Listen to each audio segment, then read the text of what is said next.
Yeah, just don't lose this recording. Oh, Wow. The cut's deep. That hurt me a little bit.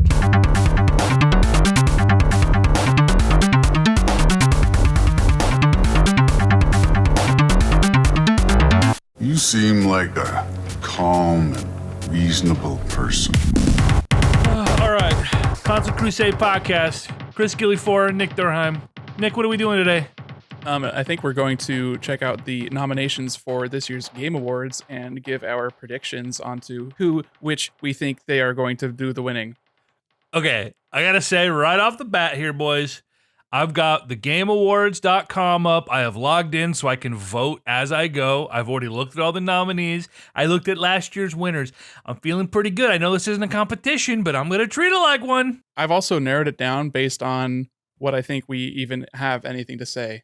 So I've got 15 categories out of the, I don't know how many there actually are. Most excellent. Do you want me to go down the ones that I deemed the most applicable to our interests, EJ, and then you give me your feedback on which could also be cut or which you think are missing?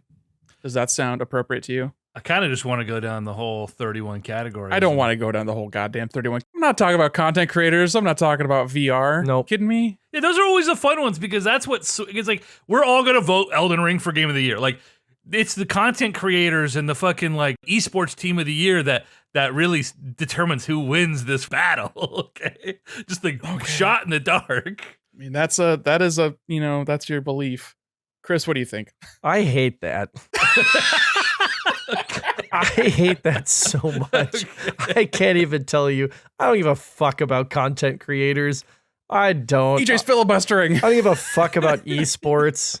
Let's just make it. You just pick based on who's wearing a T-shirt in the picture that is your most favorite of the colors. EJ, I already did my blind voting a couple weeks ago. I don't want to repeat that disaster. Well, well, then we don't have to go through all of them, but then I'm going to need to find a cheat sheet that is in the order that you're doing it in so that I can reference it as needed. Here, you want me to, here, look at this. I'll just give it to you.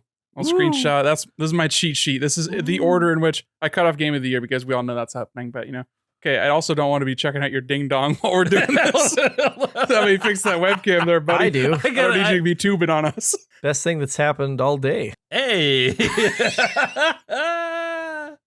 Okay. That smooth pivot pan up. Good God. Okay, so Nick, you're gonna be keeping track of our picks. We've done this before. We're gonna chat about them. We're gonna get into some friendly arguments. I'm fresh off of just beating God of War an hour ago, so I feel I feel juiced up. I'm ready to competition with Brennan really lit a fire under your ass. Yeah, it did. Like you said, you're a real competitive guy, EJ, and I said, no, I'm not.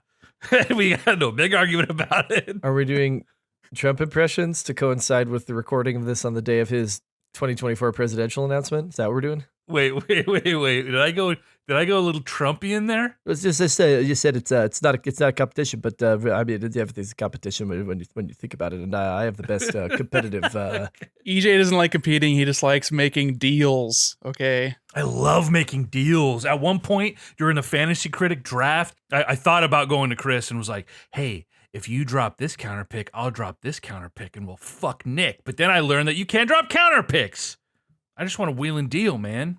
Let's not bring that into this. Okay, so starting off, we have most anticipated. This is sort of like the joke category. I think this is one of the ones that's only considered by fan vote. It's not one that's left up to the elite, the critics that are casting their votes in this. I think this is purely fan votes. And hold on, I actually have to go and click on it because I'm an idiot. But most anticipated, we got next year Final Fantasy 16, Hogwarts Legacy, Resident Evil 4, Starfield, and The Legend of Zelda: Tears of the Kingdom. Chris, I'm gonna let you. Let's do this first. I got to think about this. Oh, that's very kind of you. That's downright chivalrous. I was just gonna ask, do we want to have like an order? Because I think that would help me instead of us like staring at each other like dipshits every time we get to a category. Well, right now I have it ordered based on our draft order, so I went Chris, then me, then EJ. Hey, perfect. So we can go that way. We can either snake it. We can just do 1, 2, 3, 1, 2, 3. Up to you. It doesn't really matter. This has much lower stakes than our highly, highly competitive draft. Yeah. Oh yes, I'm down 1, 2, 3, 1, 2, 3. Keep it simple. And do we all have to choose different games? Is that part of it? No. No.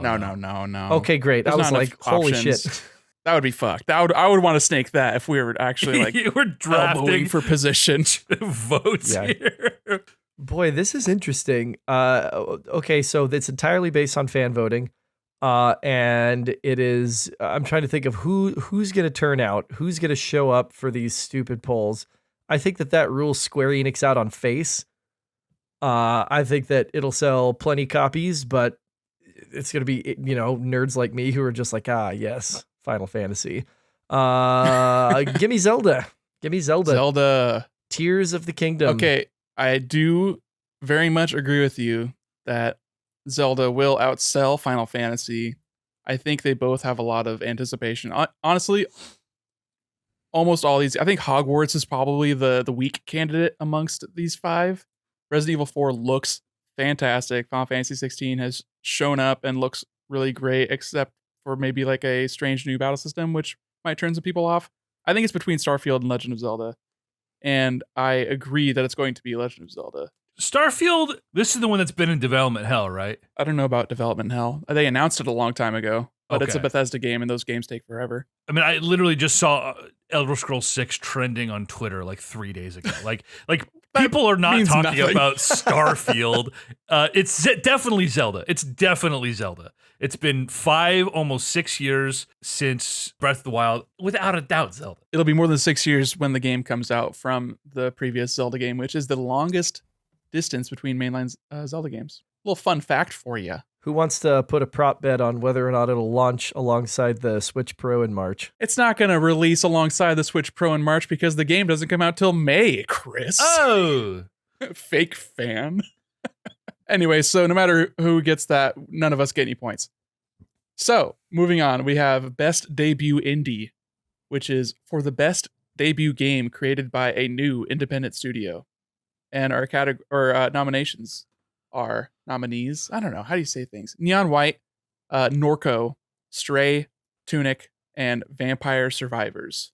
I'm going to go ahead and actually screenshot the little images just to give you an idea of what these games look like if you forgot or if you don't recognize them, which is fair because they are indie games, so they do not have the kind of marketing power as God of War or Final Fantasy. Chris, which of these games have you heard of? Oh, 3 of them. yeah, that's the. No, I mean, I've heard of 3 of them. I have not heard of Norco. I haven't heard of Vampire Survivors. I think that Norco is the kind of masturbatory stuff that I think you might like, actually. Norco? Yeah, it's like a point-and-click adventure, sort of magical realism, sci-fi futurist, but like in a kind of a small town kind of vibe. You don't say. That does sound really interesting, but I know that Neon White kind of exploded when that hit. I saw a lot of like favorable coverage for that. Tunic obviously got a lot of good press, but like how do you not go with the game of the year nominee in this category? It's Stray. Give me the cat game. Give me the cat game and double my money. Yeah, I mean, yes, spoilers for what's nominated for Game of the Year, but Stray is among them, which we'll talk about that later, but I think that does give it an edge over these other other picks in the category. I thought maybe the dark horse would be something kind of weirdly niche, but also not with Vampire Survivors. It seems like every single game journo with a podcast was just ranting and raving about this game as being like the Steam Deck game because it's a one-stick game. It's sort of like an idle game mixed with a roguelite. It seems like a kind of game that EJ would spend like 300 hours on accident on a weekend and just be like, I don't know what happened, and then just like never think about it ever again. That's a long weekend. This boy, I don't know if you know this, but he does not have a regular work week, so his weekend basically lasts as long as he wants it to. Absolutely. Look at that beard. Look at that beard, top ponytail. But yeah, I have to agree that Stray is the most likely candidate to win in this category. Stray is the game that most people have heard about because it was backed by Sony. It was released for free day of on Sony's. Well, what do they call it now? They just changed. They just rebranded. PS Plus. Is it PS Plus still, or they Yeah. they have new tiers for it anyway? Whatever.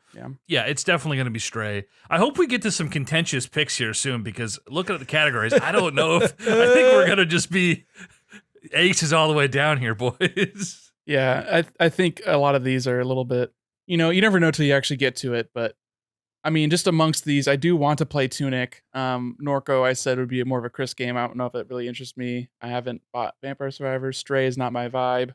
Neon White is also a game I want to play because it seems like a very fun, fast, frenetic kind of pick up and replay kind of game, which I do appreciate quite a lot. And it's got a soundtrack by an artist that I like a lot called Machine Girl, which is like this really crazy EDM kind of, I don't know what you would describe it as, but it's a lot of fun. So that intrigues me as well. It's got fucking the voice of Spike Spiegel as the main character. So that's also fun. Moving on, we're going to the best family game, which is always colloquially the best Nintendo game. And this year we've got Kirby and the Forgotten Land, Lego Star Wars, The Skywalker Saga, Mario plus Rabbids Sparks of Hope, Nintendo Switch Sports, and Splatoon 3. Oh, this is tough. And they call this best family for the best game appropriate for family play, irrespective of genre or platform. Before we dive into actually casting our votes here, Nick, do you have any insight into which of these franchises has won in the last 5 years? Did Splatoon 2 win? Did Mario Rabbids? Splatoon 2 probably did not win because that came out the same year as Mario Odyssey, and I'm pretty sure Yeah. Mario Odyssey won in 2017. Same with the first Mario plus Rabbids. Kirby, I don't believe, has ever won. It's never really had this big of a release. I feel like Right. Kirby and the Forgotten Land was like, it's sort of, hey, check us out. I know you've heard of Kirby, but actually take us seriously this time. And then the Lego games, I don't know. The Lego games are like a total family favorite. I mean, I know you have it. I saw it on your shelf, but I don't know how much you've actually played it. If you just played with Daniel for a little bit or whatever. But I mean, those Lego games are wildly popular. I don't think Nintendo Switch Sports has like a shot in hell here. No. But between the other 4 games, those are 4 fantastic games. And depending on how you're looking at this, if you're looking at this as what I think most people are, which is what is the best game on this list versus what is the best family game on this list, I think it's going to be what's the best game on this list. And that could be really anything depending on who all is voting. It's hard to deny the allure of Lego. Some of these feel like really big stretches for family play for me. Like I don't see why. What does that mean? Yeah, why isn't RTS on this list? Like what fucking family sits around and is like, let's play a real-time strategy game together? That'd be a fucking gas on a Friday night. No, to me this is a clear choice for me, and I hope we get into a little debate on this one, but I think this has got to be Kirby. I was so taken by that game. I thought that it was I think it's one of the best titles on the Switch, period. I think that it's the best Kirby game probably since Crystal Shards on the 64. I cannot say enough good things about this game. I loved it. I loved playing it. I played it all the way through, co-opted the entire game, did all the post-game stuff. I adore this game. I do still need to go back and finish Forgotten Land. I was having a good time. Not like a great time, not enough to like really propel me forward and like to keep me coming back for more, but that can just be like a vibe. That's could just be like I'm not feeling it right now. But I did enjoy it. Had a good time. Been wanting to check out Lego Star Wars because I've never played any of the Lego games. And this one seemed like the one. It seemed like the one that kind of broke the formula and sort of refined it down to its constituent parts to like a T. And then Mario and Rabbids, I know, just will be on sale like so cheap. Like that game, the first game has been like $10 for the past like 4 years. So I can wait. I've got so many other games to play. Splatoon 3, EJ and I, we just had like a great weekend with that game. I know you have your qualms with it, obviously, because it's an online game made by Nintendo. But even despite all that, we can still have a great time trying to take on boss salmonids and salmon run and like, you know, trying to do tricolor turf wars, even though we can only have 2 people on our team because it's 2v4v2. You know, this is weird shit, but it's still a great time despite all of its flaws. God, but yeah, best family. You just look at these games, and I think the most because best family, you think for kids, right? That's like the implied thing. Like, what's the best game your son or your little nephew can play? And I think of these, it's either Kirby or Star Wars. And I got to go with Kirby. I think Kirby's a better game, probably. Lego Star Wars, no offense, I haven't played it yet, but I will play it eventually, and I'll give you my verdict on that with, you know, authority when I do. But until then, I think it's Kirby. This is tough. Obviously, we're not casting votes here for our favorite game. We're not casting votes for the best game. We're trying to, just like the Fantasy Critic Draft, we're trying to play the meta game of understanding who the voters are. You know, who is the Game Awards really marketed to. So looking up sales numbers, Kirby it sold like 5.5 million copies based on what I think is the most recent data. Splatoon has sold like 10 million copies. In Skywalker Saga is probably right next to Kirby there. It's definitely going to come down to a Nintendo game. I'm almost tempted to say Splatoon here, just based on how many copies are out there. Remember that the audience only takes up like 10% of the vote.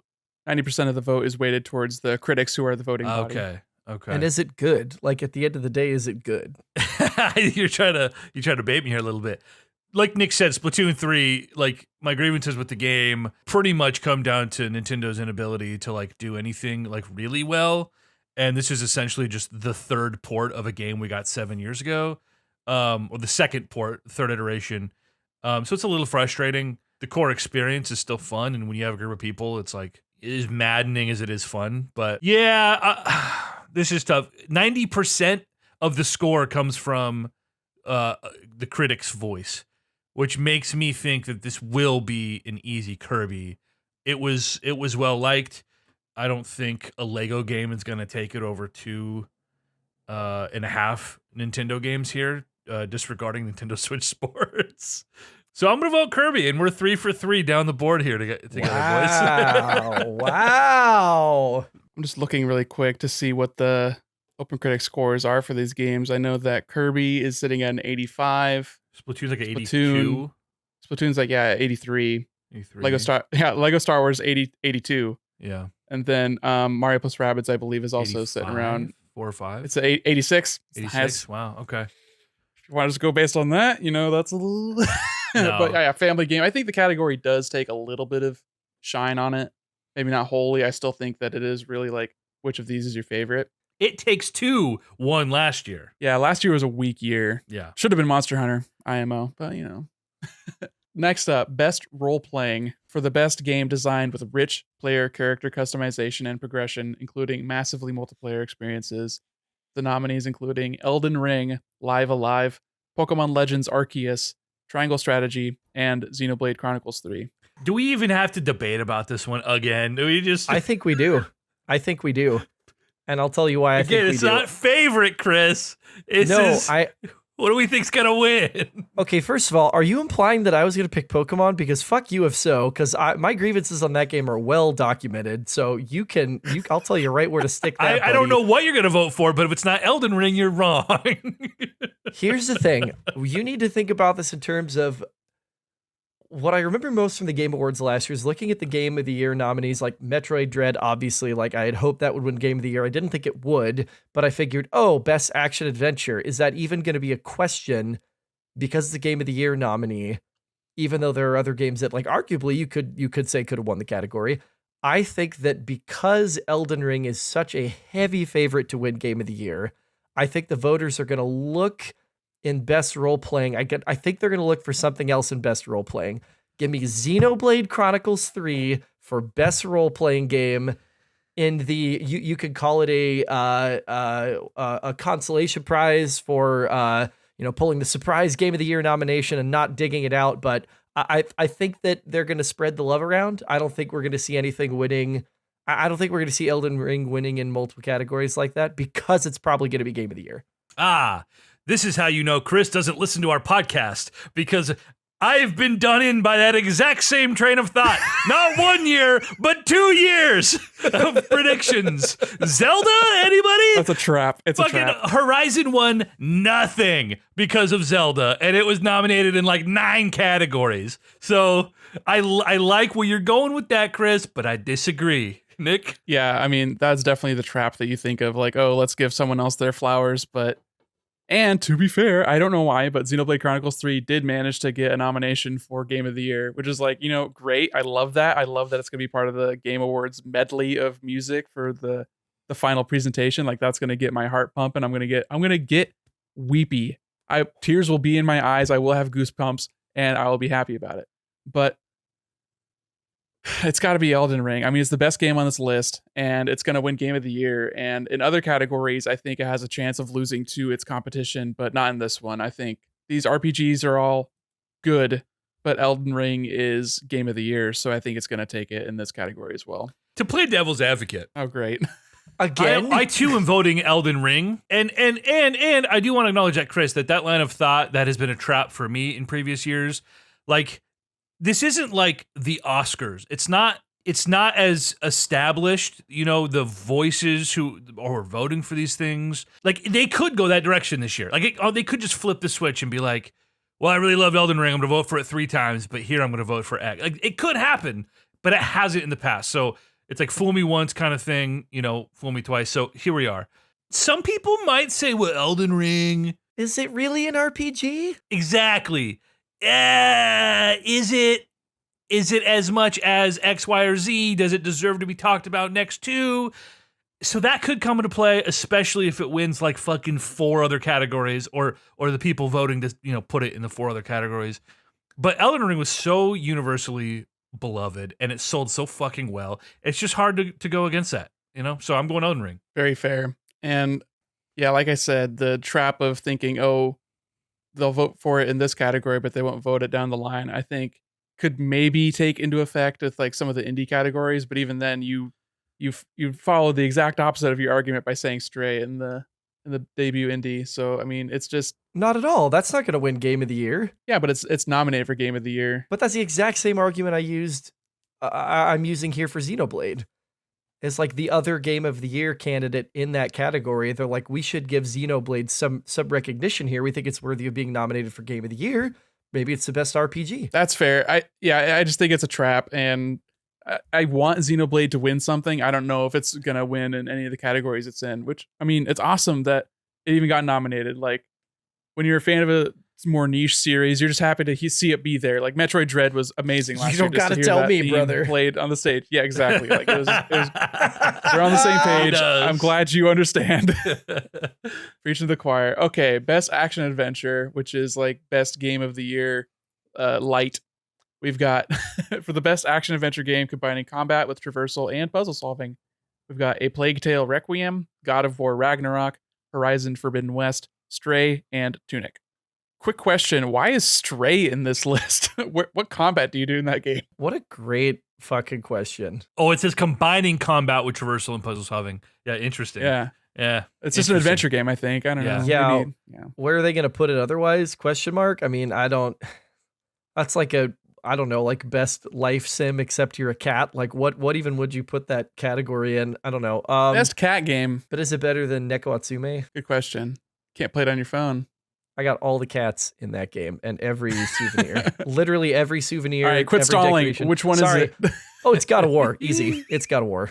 Okay, I don't yeah. think that's a question. I think the follow-up to 2017's Game of the Year, one of the most impactful narrative games that I've ever played, and just kind of a shocking achievement, frankly, given like the series history of just being like a gore fest and then turning into this like really poignant like tale of like this father and son relationship and him like unpacking all this damage he's lived through. I mean, it was a revelation. So I'm going to take more of a good thing. I think God of War wins the Sony sweepstakes here over the perhaps slightly less anticipated and maybe wrongfully so Horizon Forbidden West. Yeah, God of War. Yeah, I think I'm with you because we got 3 heavy hitters. I think it's between those 3. I think it's between Plague Tale, God of War, and Horizon. Plague Tale doesn't have a chance, so it's between God of War and Horizon. And nobody really cared about Horizon after it came out, and God of War is still out, so people are still thinking about it. I think that I'll play a lot in this category, and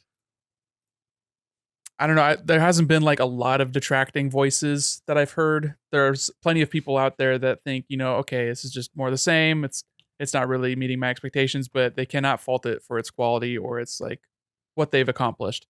So I think everyone who's going to be saying, yeah, it's God of War, they're not going to have enough people arguing against them to put their vote towards something else. So it's obviously God of War. I won't belabor this point too much because you guys haven't played God of War to completion yet, but I just beat it, and we'll do a podcast in the coming weeks where we talk about it, which I'm really excited to do. And I wish we had talked about the first game in depth because I had so much to say about it. But for me, the first game was like a 9, and Ragnarok is like a 7.5.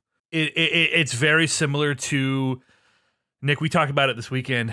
Very similar to like Last of Us Part 2, where like all the ingredients were there, and it was just like this connective tissue that didn't quite pull it together. Whereas at least Last of Us 2 had the benefit of like actually markedly improving the gameplay and world design. Whereas God of War literally is just the same game. It's more of an epilogue than a sequel. So anyway, all of that to say, it's still the best game on this list and will definitely win the category. Shout out to Tunic. It looks really, really good. I really want to play Tunic, and I will as soon as it gets a physical release on Switch, because I love the conceit of a indie Zelda game, but mixed with like the sort of puzzle-y kind of meta solving of the world with you're picking up like instruction manual pieces, and it's like Fez. So that seems to be checking a lot of boxes for me personally. Yeah. I will love it when I play it. Like it's a foregone conclusion, but I just don't see it winning this category. Sure. EJ, remind me really quick again what you chose for best family. Was that Lego or was that Kirby along with us or Splatoon? Let me pull it up because I'm voting on my actual Game Awards thing as we go. I think it was Kirby. Yeah, Kirby. Corbo, okay. Corbo. Okay. Next up, we have Best Action Game for the best game in the action genre, focused primarily on combat. This is when we're actually starting to get a little bit weird. This is kind of a weird category. Ugh. We've got Bayonetta 3, Call of Duty, Modern Warfare 2, Neon White, Sifu, and Teenage Mutant Ninja Turtles, Shredder's Revenge. Whew. Glad Chris is going first on this. Yeah, Chris, why don't you break the ice for us with this one? Yeah, This is a very eclectic, weird, motley crew of video games. It is, and I have seen or read about all of these. Call of Duty can go fuck itself. I think that war games have been boring for a decade, and I don't even call them shooters anymore because I think that's disrespectful to games like Destiny and Destiny 2 that are good. But war games, I'm over it. It's tired. It hasn't been good in forever. They're Michael Bay movies, really. They're Michael Bay. Jesus Christ, that is the best. That's it. That's everything. A whole bunch of people are going to watch it. No one's going to remember it. And in a year, they're just going to see the next one. And then they're going to forget about that. And they're never going to talk about that. That, Nick, chef's kiss. Fantastic. The only one of these games I actually played is Shredder's Revenge, which I adored. I loved Shredder's Revenge. That's some of the most fun that I've had on my Switch with like 5 people in forever. It had great online support, drop in, drop out, progress on your own system. So that if you want to keep going after what the group has done, you could just pick up right where you cumulatively left off. You're leveling all saves. That was great. I just have a feeling that I don't want to say it's too small, but I have a hard time seeing this category going to like an arcade beat 'em up. It's tough because I feel like a lot of this category is kind of niche. These are very niche games. Like, I mean, Bayonetta is going to sell really well, but I don't think there's like a lot of people in the gaming press that are, spending their time on Bayonetta. Same with Call of Duty. I mean, they're all kind of niche games in this sort of strange collective. Like, it's funny talking about Call of Duty as being niche, but like in the grand scheme of who is actually voting in this category, I think it is a little bit niche. Yeah, I'm with it. And in that regard, I think this is where we see Neon White get some love. I think that's probably going to be my pick. I think that game was a bit of a darling, and I don't know, in something that's this eclectic, I think having a 5% boost of wow, what the hell was that? I've never seen anything quite like that goes a long way. So that's my highly uneducated guess. Yeah, I think this one you can't really do an educated guess. I think it's just sort of like following your heart. Let me get you down for Neon White. Oh God. Sifu, the kind of kung fu movie made into a video game beat 'em up. I think it's going to go to Shredder's Revenge. I'm going to follow my heart on that one. I think there's enough old people that are voting in this kind of thing that seeing a true pixel art, TMNT game come back from the dead. Really good vibes. Just looked really great. It was just such a win. I think it's going to get recognized for that. It is really tough. Sifu was very positively reviewed, deeper than people expected, challenging. And you want to talk about action? It doesn't get more action packed than a fucking kung fu movie. Call of Duty reviewed worse than the last 2 Call of Duty games, but in the COD community, it is the reaction's been much more positive. Bayonetta 3 is like the purest action game if we're really looking at, historically, like this category. Like Bayonetta 3 is the action game in this list. Nick's right, like the old heads like voting for a game, especially a game that like reviewed as well as Turtles did, and it was a great experience. And arguably the most approachable. I think this is the easiest game to pick up and to enjoy with some friends for a little bit and not have to have that sort of looming thread of like, oh, this is a hardcore action game. I think the ones you just mentioned, Bayonetta, Neon White, and Seafood, those are all like hardcore action games, and I think that can turn people off. It's kind of a hard thing to get into. Yeah, Bayonetta also was like very highly anticipated. It's Nintendo published. It has had a very large presence at the Game Awards. Like, yeah, it was announced at the Game Awards. Announcements and just the bits, the ongoing, like the jokes about it, positively, and just sort of the development saga. Like, yeah, it's had a presence. And do you think that gives it the edge? I'm gonna go Bayonetta on this, but I don't feel great. I'll be shocked if it's anything besides Bayonetta or Turtles. Like, if it's Call of Duty, dude, like. That's fucking crazy. Turn the TV off. It's Call of Duty. Really, it's anything but Call of Duty. Yeah, thankfully, I'm at a Blazer game that night, so I don't have to watch this live and just get angry as Nick sweeps me again. So, hey, at least this is the first time where we all didn't vote for the same fucking one. I know, finally.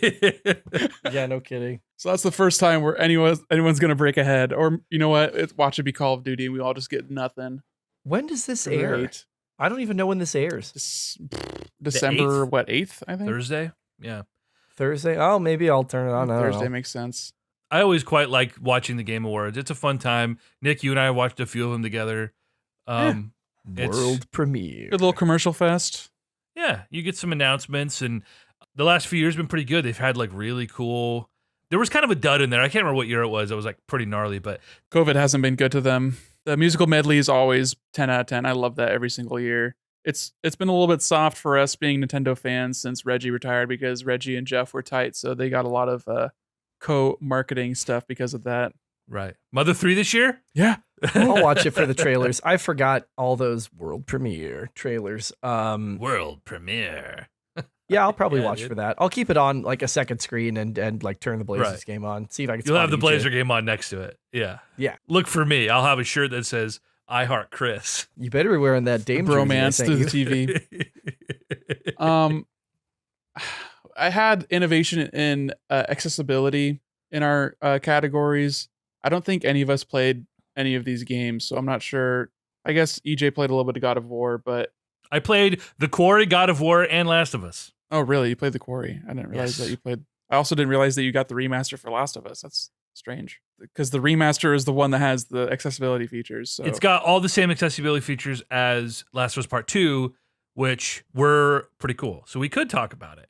We don't have to dive into it, but we don't have to dive into it. But I think it is cool that he does do a award for accessibility features in games, because it is not a standard and it is not a requirement. So it's purely just above and beyond kind of stuff. This isn't selling more copies of a game. No one's buying a game just because it has these accessibility features, unless that personally affects you. And I think that is a small enough niche that it does not really affect. It's not like a marketing beat, you know? So it's just mostly just cool. Recognizing software and or hardware that is pushing the medium forward by adding features, technology, and content to help games be played and enjoyed by an even wider audience. And that is As Dusk Falls, God of War Ragnarok, Return to Monkey Island, The Last of Us Part 1, and The Quarry. EJ, you said you played a few of these, so tell me about your experiences with The Quarry, because we haven't talked about this yet. This is the first time this has popped up in the categories that we've seen so far. Listen, none of us here are necessarily equipped to speak about like the real intention of accessibility options. Like for us, it's because we want to like skip over annoying things, but for some people, it's like integral to them being able to, physically play the game. Certainly. In certain cases. So like we're not exactly equipped to talk about it. And to that point, like the first thing I do in a video game now is I go through the accessibility options. And in a game like God of War and a game like Last of Us, it is pretty deep. And there's a lot of customization as far as like puzzle timing. In God of War, where you're trying to do things on a timer and it requires a lot of dexterity in a really short window, you can adjust that to different levels. For me, like in The Last of Us, I was like, I'm gonna turn on my fucking compass because I want to be able to press a button and see where I need to go next instead of romping around waiting to get jump scared. And so that's just me being a weenie, but there are a lot of options. God of War has like 5 pages. You can like fine tune everything from like auto pickup, so you're not literally spamming circle nonstop because there's always something to pick up on the ground. It's just automatic now, and that's great. We don't have to vote on this because we're not exactly, educated on this sort of thing. But like, more options are never a bad thing. I will say it's irritating that God of War did not give you an option to fully remove yourself from QTEs the way that like Spider-Man did. Because the first thing I turn off in a game like Spider-Man is like, I don't like, just let me watch the fucking action. I don't need to like pretend to participate. Yeah, exactly. It's like, I'm like, I just want to set the controller down and be like, all right, now kick Kingpin's ass. And there is some truly hilarious QuickTime moments in God of War Ragnarok, including one at the very end of the game that I just fucking discovered 2 hours ago, where you're Atreus with a bow and it literally just says mash R2. And I'm just like, just show me the fucking cutscene, man. I don't want to mash R2 for Christ's sake. But they're like, check out the haptics. So anyway, it's cool that the options are out there and that it's becoming a standard and not a niche thing. Like developers are, whether they were forced to or they're being cognizant of it or it's a social movement, but every developer on all these major games, they are thinking about it. And it's not just like 3 simple switches. It's like a really complex system of customization. So, and for what it's worth, just to give, more of a sense of kind of the thing we're talking about, like last year, I believe Forza won in kind of a surprise upset over The Last of Us Part 2, maybe it was 2 years ago, because they had ASL interpreted every single piece of dialogue in the game, and that was an option. It's so crazy. It's insane, and it's like no one is... Above and beyond. Yeah, like they're not...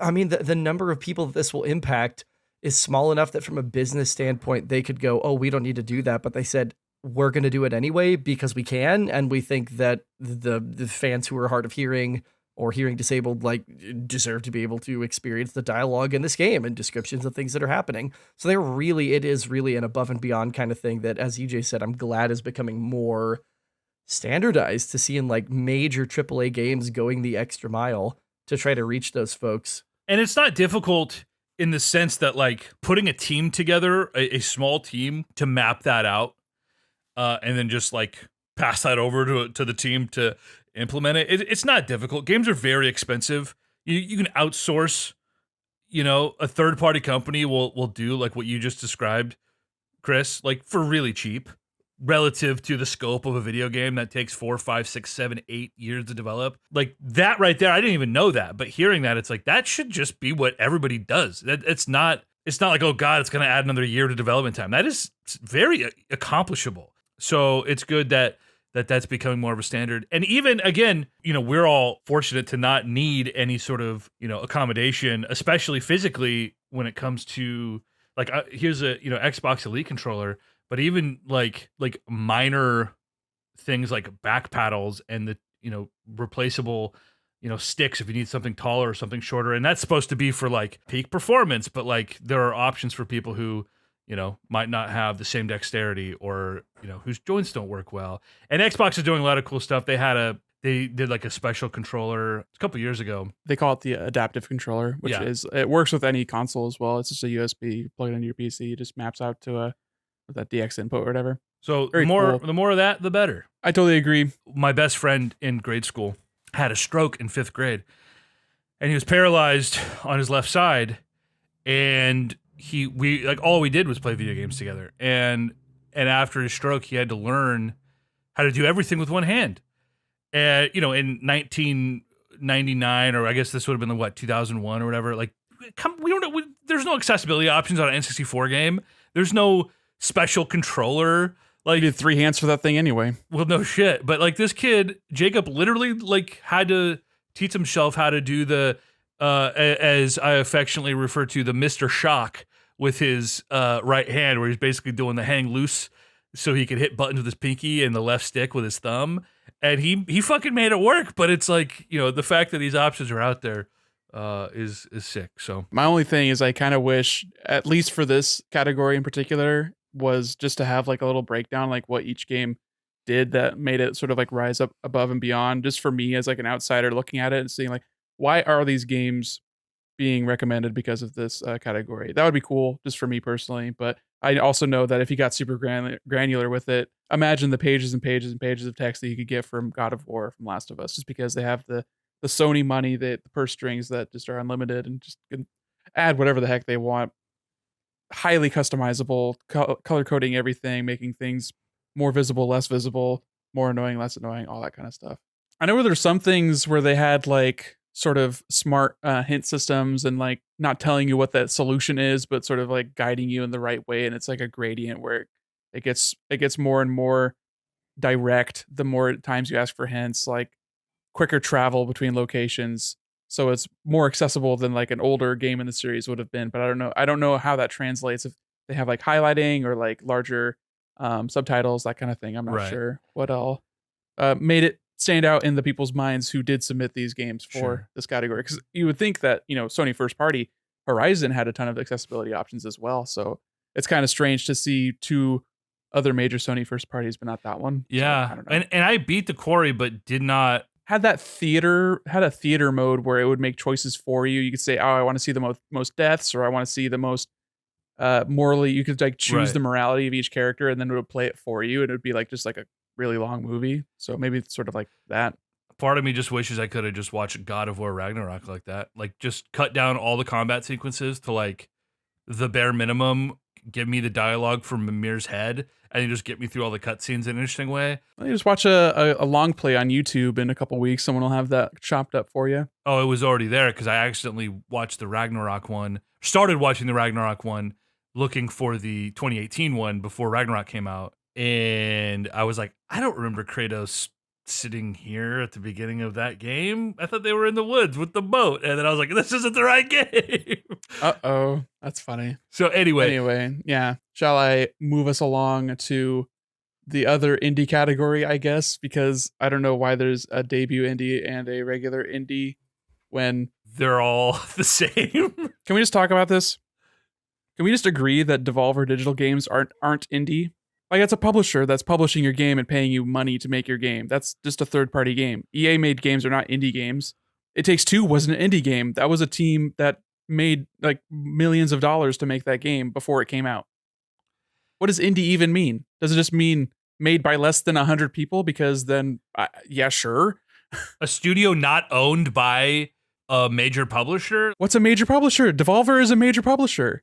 Annapurna is a major publisher. How do you define triple, double, single A? Like that doesn't even, those delineations don't even exist anymore. I'd say budgets. Nick's point is salient. Like, I don't know. It's like the Tegan and Sarah question for me that I was like, can you really be an indie band if you're playing the Rose Garden? You know what I mean? Well, I'm like, I don't, like, is this just like, is it an aesthetic thing? Is it a budget thing? Is it how many humans you had making it? As indie a genre?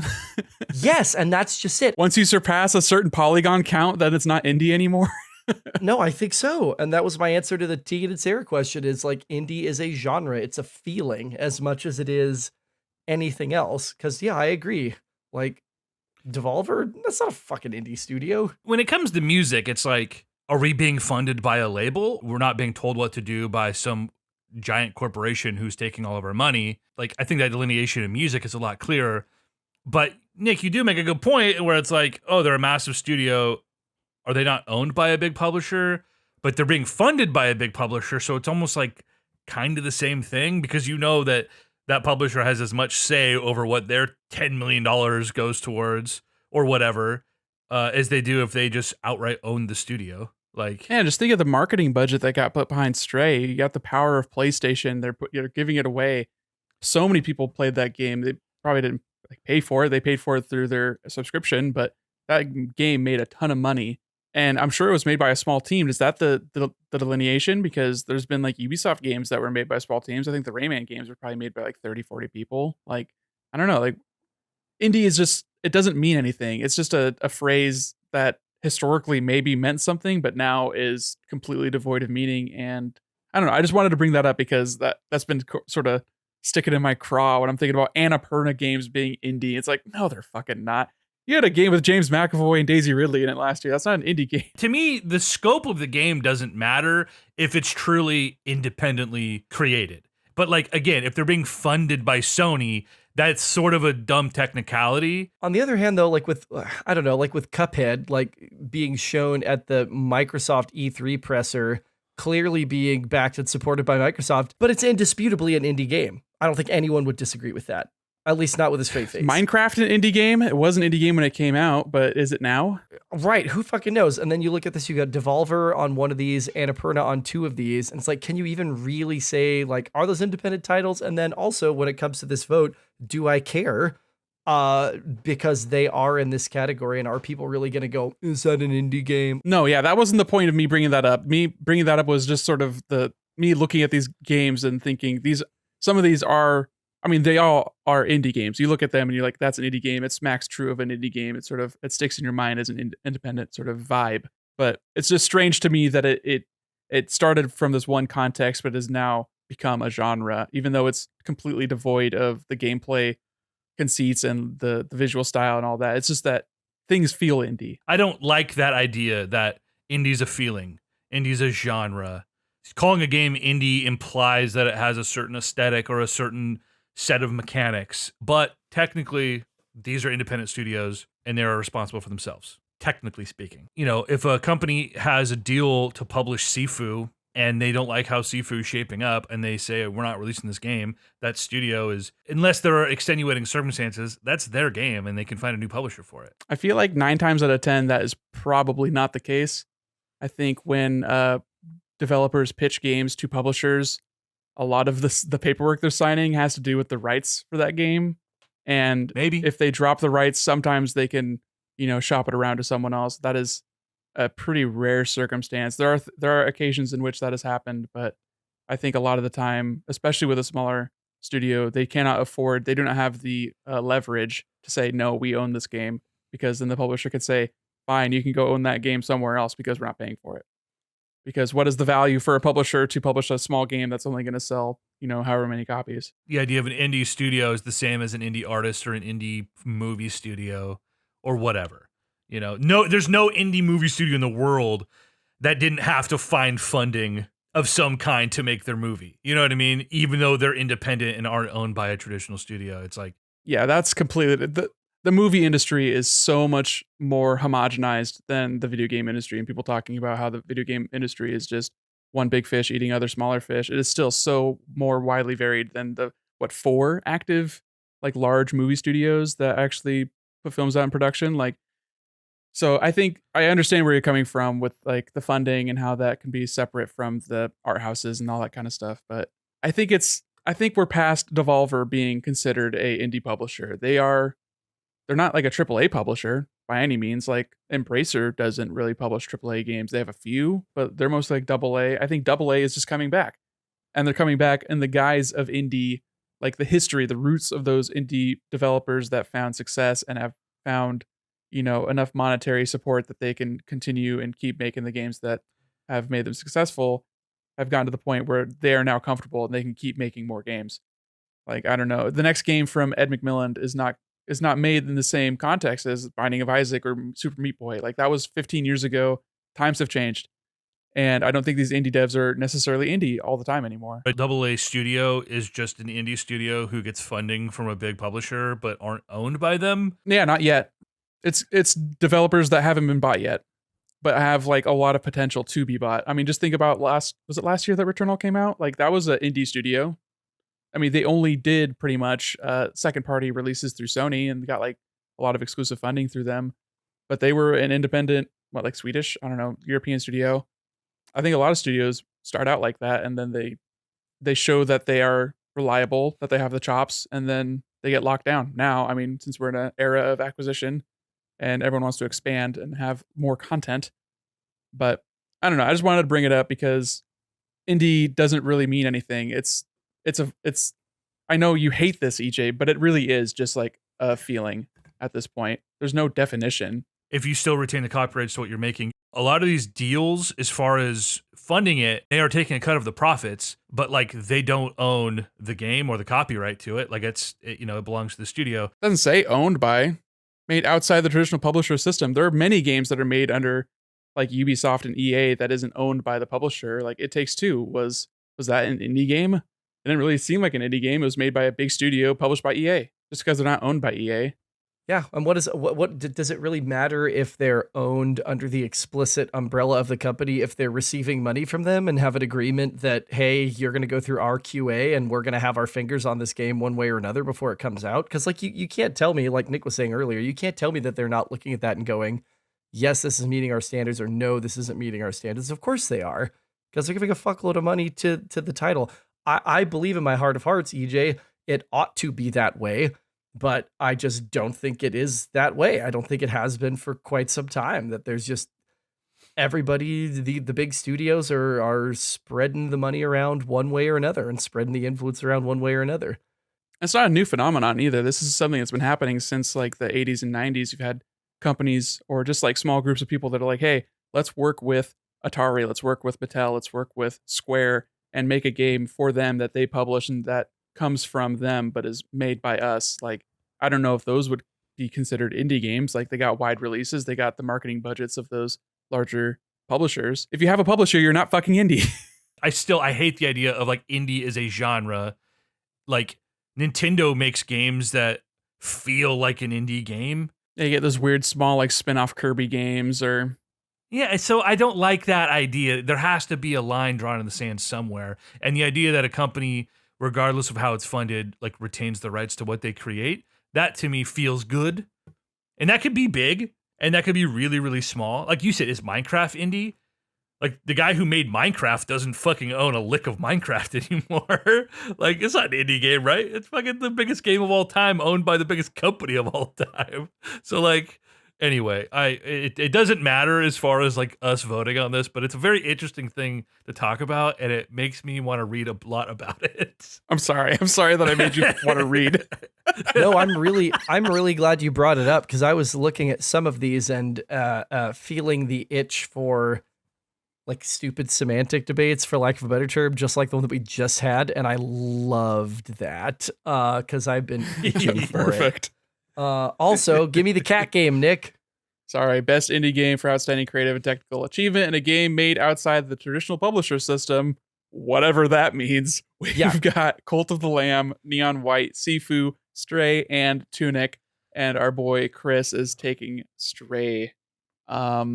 You also had Stray for best debut indie, which was also strange because Neon White, I believe, was in that category as well, even though the head of that studio has made other games in the past, and this is just a studio that he started, so it's not really a debut, but I mean, whatever, I guess. Yeah. New dude who dis. Yeah, I hate to be a goddamn broken clock just doing the same time over and over, but it's got to be Stray, right? Like, it's the only one that's goaty.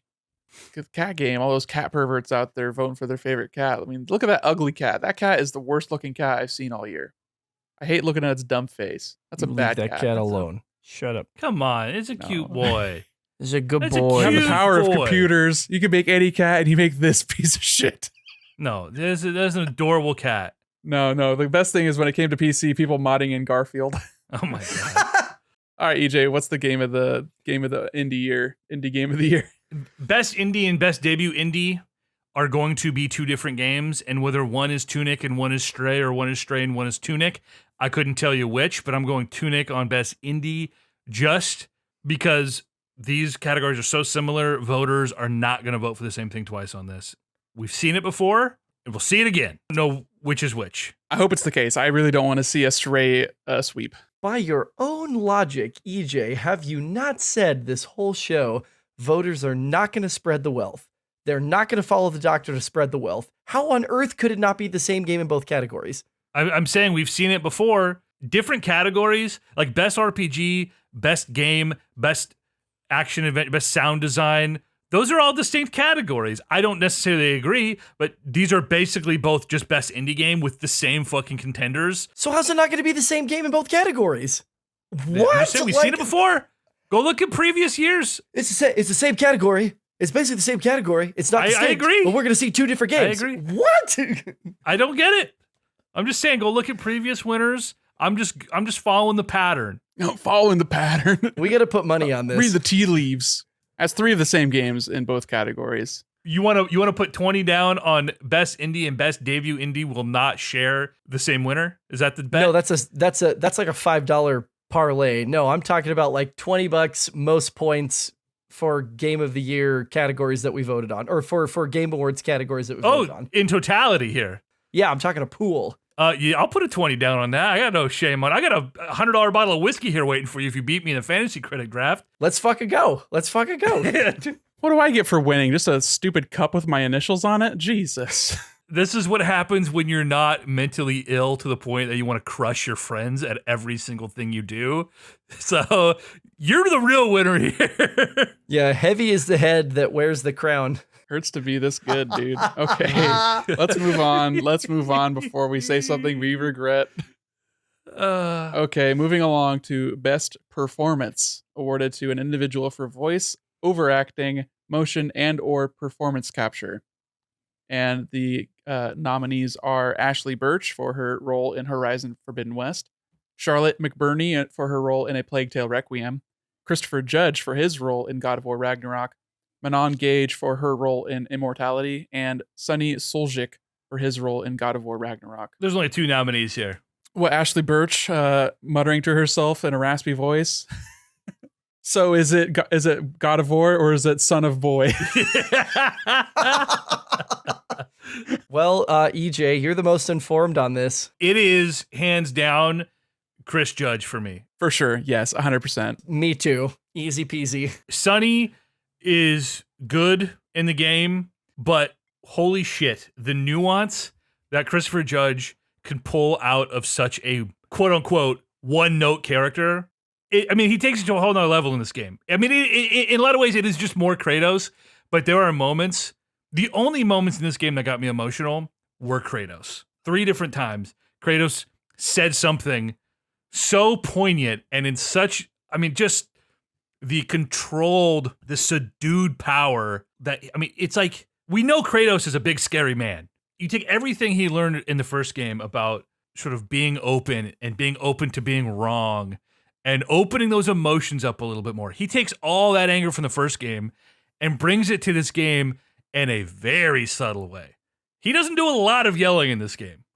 Enough of it, but he is not a much different character, but a much different performance, taking a bird's eye view. And he's the fucking man, and he should win this fucking category. And that's my vote. And not to mention, just to interject really quick, it was basically between him and the guy who was in Red Dead Redemption back in 2018.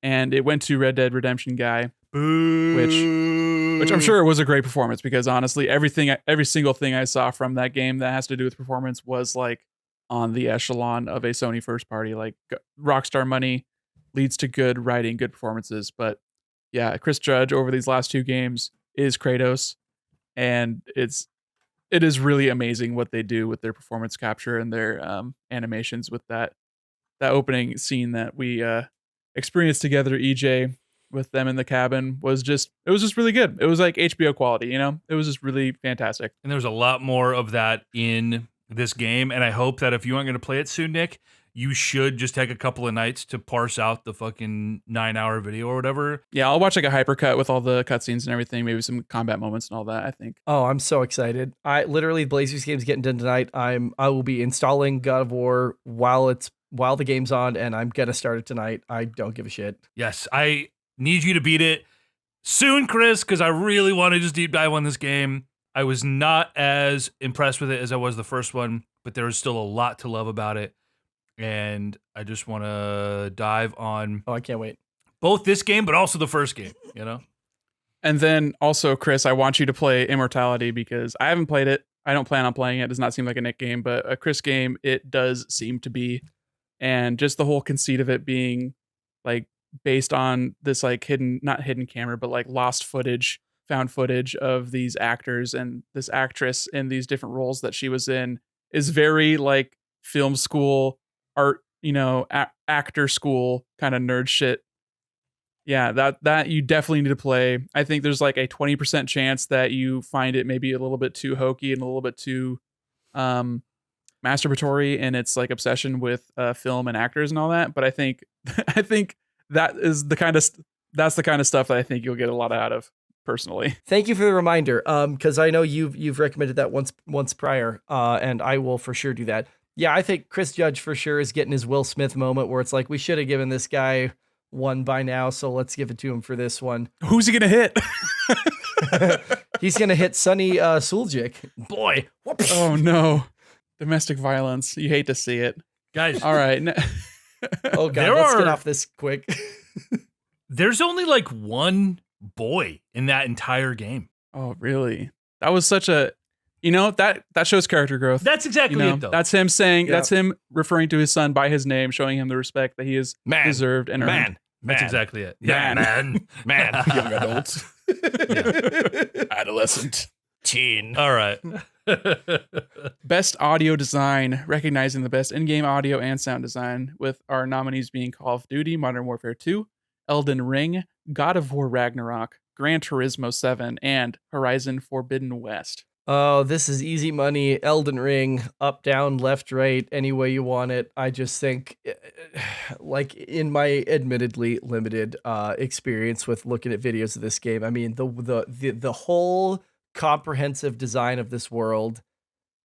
I mean, who else but From Software could create something that's so complete, so cohesive, so odd, but somehow compelling. I don't know how to describe it. I haven't played this game all the way through. I'm waiting until I have a PS5 to play this game. But it's gotta be, right? Like it's gotta be Elden Ring. You say it's gotta be. I don't know. Big no. Yeah, I mean, Nick knows it. I know it because I think From Software games, in my experience of like the 4 that I've played, they really do have impeccable art direction and sound design, like all the way through. They're just wonderfully made games. I don't know if it's the standout thing for Elden Ring. I think its world and traversal and the way you interact with it and the discovery that you find is really compelling. It's also up for score, which is a different thing. So separating it out from that, I think it's got a great score. I don't think it's their best score. I don't know. I mean, it really could go Elden Ring. It could just be Elden Ring sweep. I think God of War, obviously, it's so goddamn AAA. There's so much money poured into this game. But I don't know if sound design, like audio design, is really the thing that stands out for it. I mean, There's one answer here. there's car perverts out there that just love cars and the engine noises. Just because of that, I mean, there's a chance, but also that game came out 8 months ago and no one's thought of it since. So I don't know. I think it's tough because it could easily just be like, oh, we voted for this game in Game of the Year, so let's just give it to them here also. EJ, spill the tea. It's Gran Turismo. The car games always win this category. This game reviewed like in the 9s. Like, it's Gran Turismo. It's got to win again. It would be shocking if the car game didn't win this category again. For what? The sound of the fucking engine they recorded? Like, come on. The diversity of the sound samples in this game, the spatial sound design. I mean, it totally makes sense why a car game, especially ones that are as deep as modern car games in Forza and Gran Turismo, all games that review like absurdly high. Forza was like at 97 or something, wasn't it, a couple years ago? Like, just ridiculous. I think you have a valid point in that I think that the people who are the most passionate will be the ones arguing for something like Gran Turismo, and I don't think there's enough people that are like, no, Elden Ring definitely has better audio design than your stupid car game. Like, no one's actually going to make that argument. So I think that does have validity for it. I think it's going to go to God of War because of just how, like, polished to, like, marble smooth that entire game is. Like, Sony Santa Monica is just, like, cream of the crop in that kind of aspect. So I think they're going to get audio design. I didn't even consider Ragnarok because I have a lot of frustrations with the sound design and the audio mix in a lot of instances. And I even went in trying to tweak settings to try and fix some of the issues I had with it. And there really wasn't a way to separate the things that I wanted to separate and mix separately. And so that really comes down to just a sound design thing. So because of that, I like didn't even consider that in this category. It's got like it's got the sound design that every other like good AAA game has, right? Yeah. It doesn't stand out against any of these games. It's going to be the car game, and it for some reason it's not, even though like I don't know, 2 of the last 4 years have been car games when they come out. Did Horizon get it last year? And then it was Call of Duty the year before that. Then it was 2020. That was part of their marketing, that they're like talking to journos about how awesome their guns sound in like a house or outside or whatever. It might win just because like that's a really large part to like, especially like you said, it's a fucking Michael Bay movie. It is, and that's like honestly the only good thing about a Call of Duty game anymore is that the campaigns are visceral and huge. And I'm sure that's why it got nominated this year, but it's not going to win because it already won a couple of years ago. And I think it's more of like a franchise award at this point. Good. It shouldn't win. It's going to be Gran Turismo. I am gobsmacked at this. Like Gobs, I love that word. I just like, for lack of a better phrase here, who fucking cares? Like Gran Turismo? Like, oh, you recorded all these different cars really specifically, so let's give that to you. Like, who fucking cares? Like, what? There's a lot of car pervs out there. I mean, you sports guys, you should know that, people love their niche thing and they want it to be just right. I feel like I'm insane. Like, you're probably right because I'm stupid and I don't know video games, but like, this is man. It got nominated for a reason. I mean, there's no like fluke for that, right? So creating audio for a game that is, I mean, Forza is still takes the cake over Gran Turismo, but a style of game that is arguably the most realistic simulator. Car guys are so specific about like it has to. If anything is off, they'll fucking hear about it. These are extremely accurate and detailed fucking sims that also play phenomenally. Even non-car people. I played Forza. You know what I mean? Like, yeah, and the audio design for a game like that is integral to the gameplay. Like, that's how you know when to shift and like when to like ease up and like apply some brakes while you're turning. Like, that is part of the gameplay. So it makes a lot of sense. It's not just playing back a loop of an engine playing. The audio design and the game design are so intricately linked. And it's also huge. Like the amount of cars you can play in a Forza game, it's not just like we had 14 cars we had to like go capture some engine sounds for on a Saturday.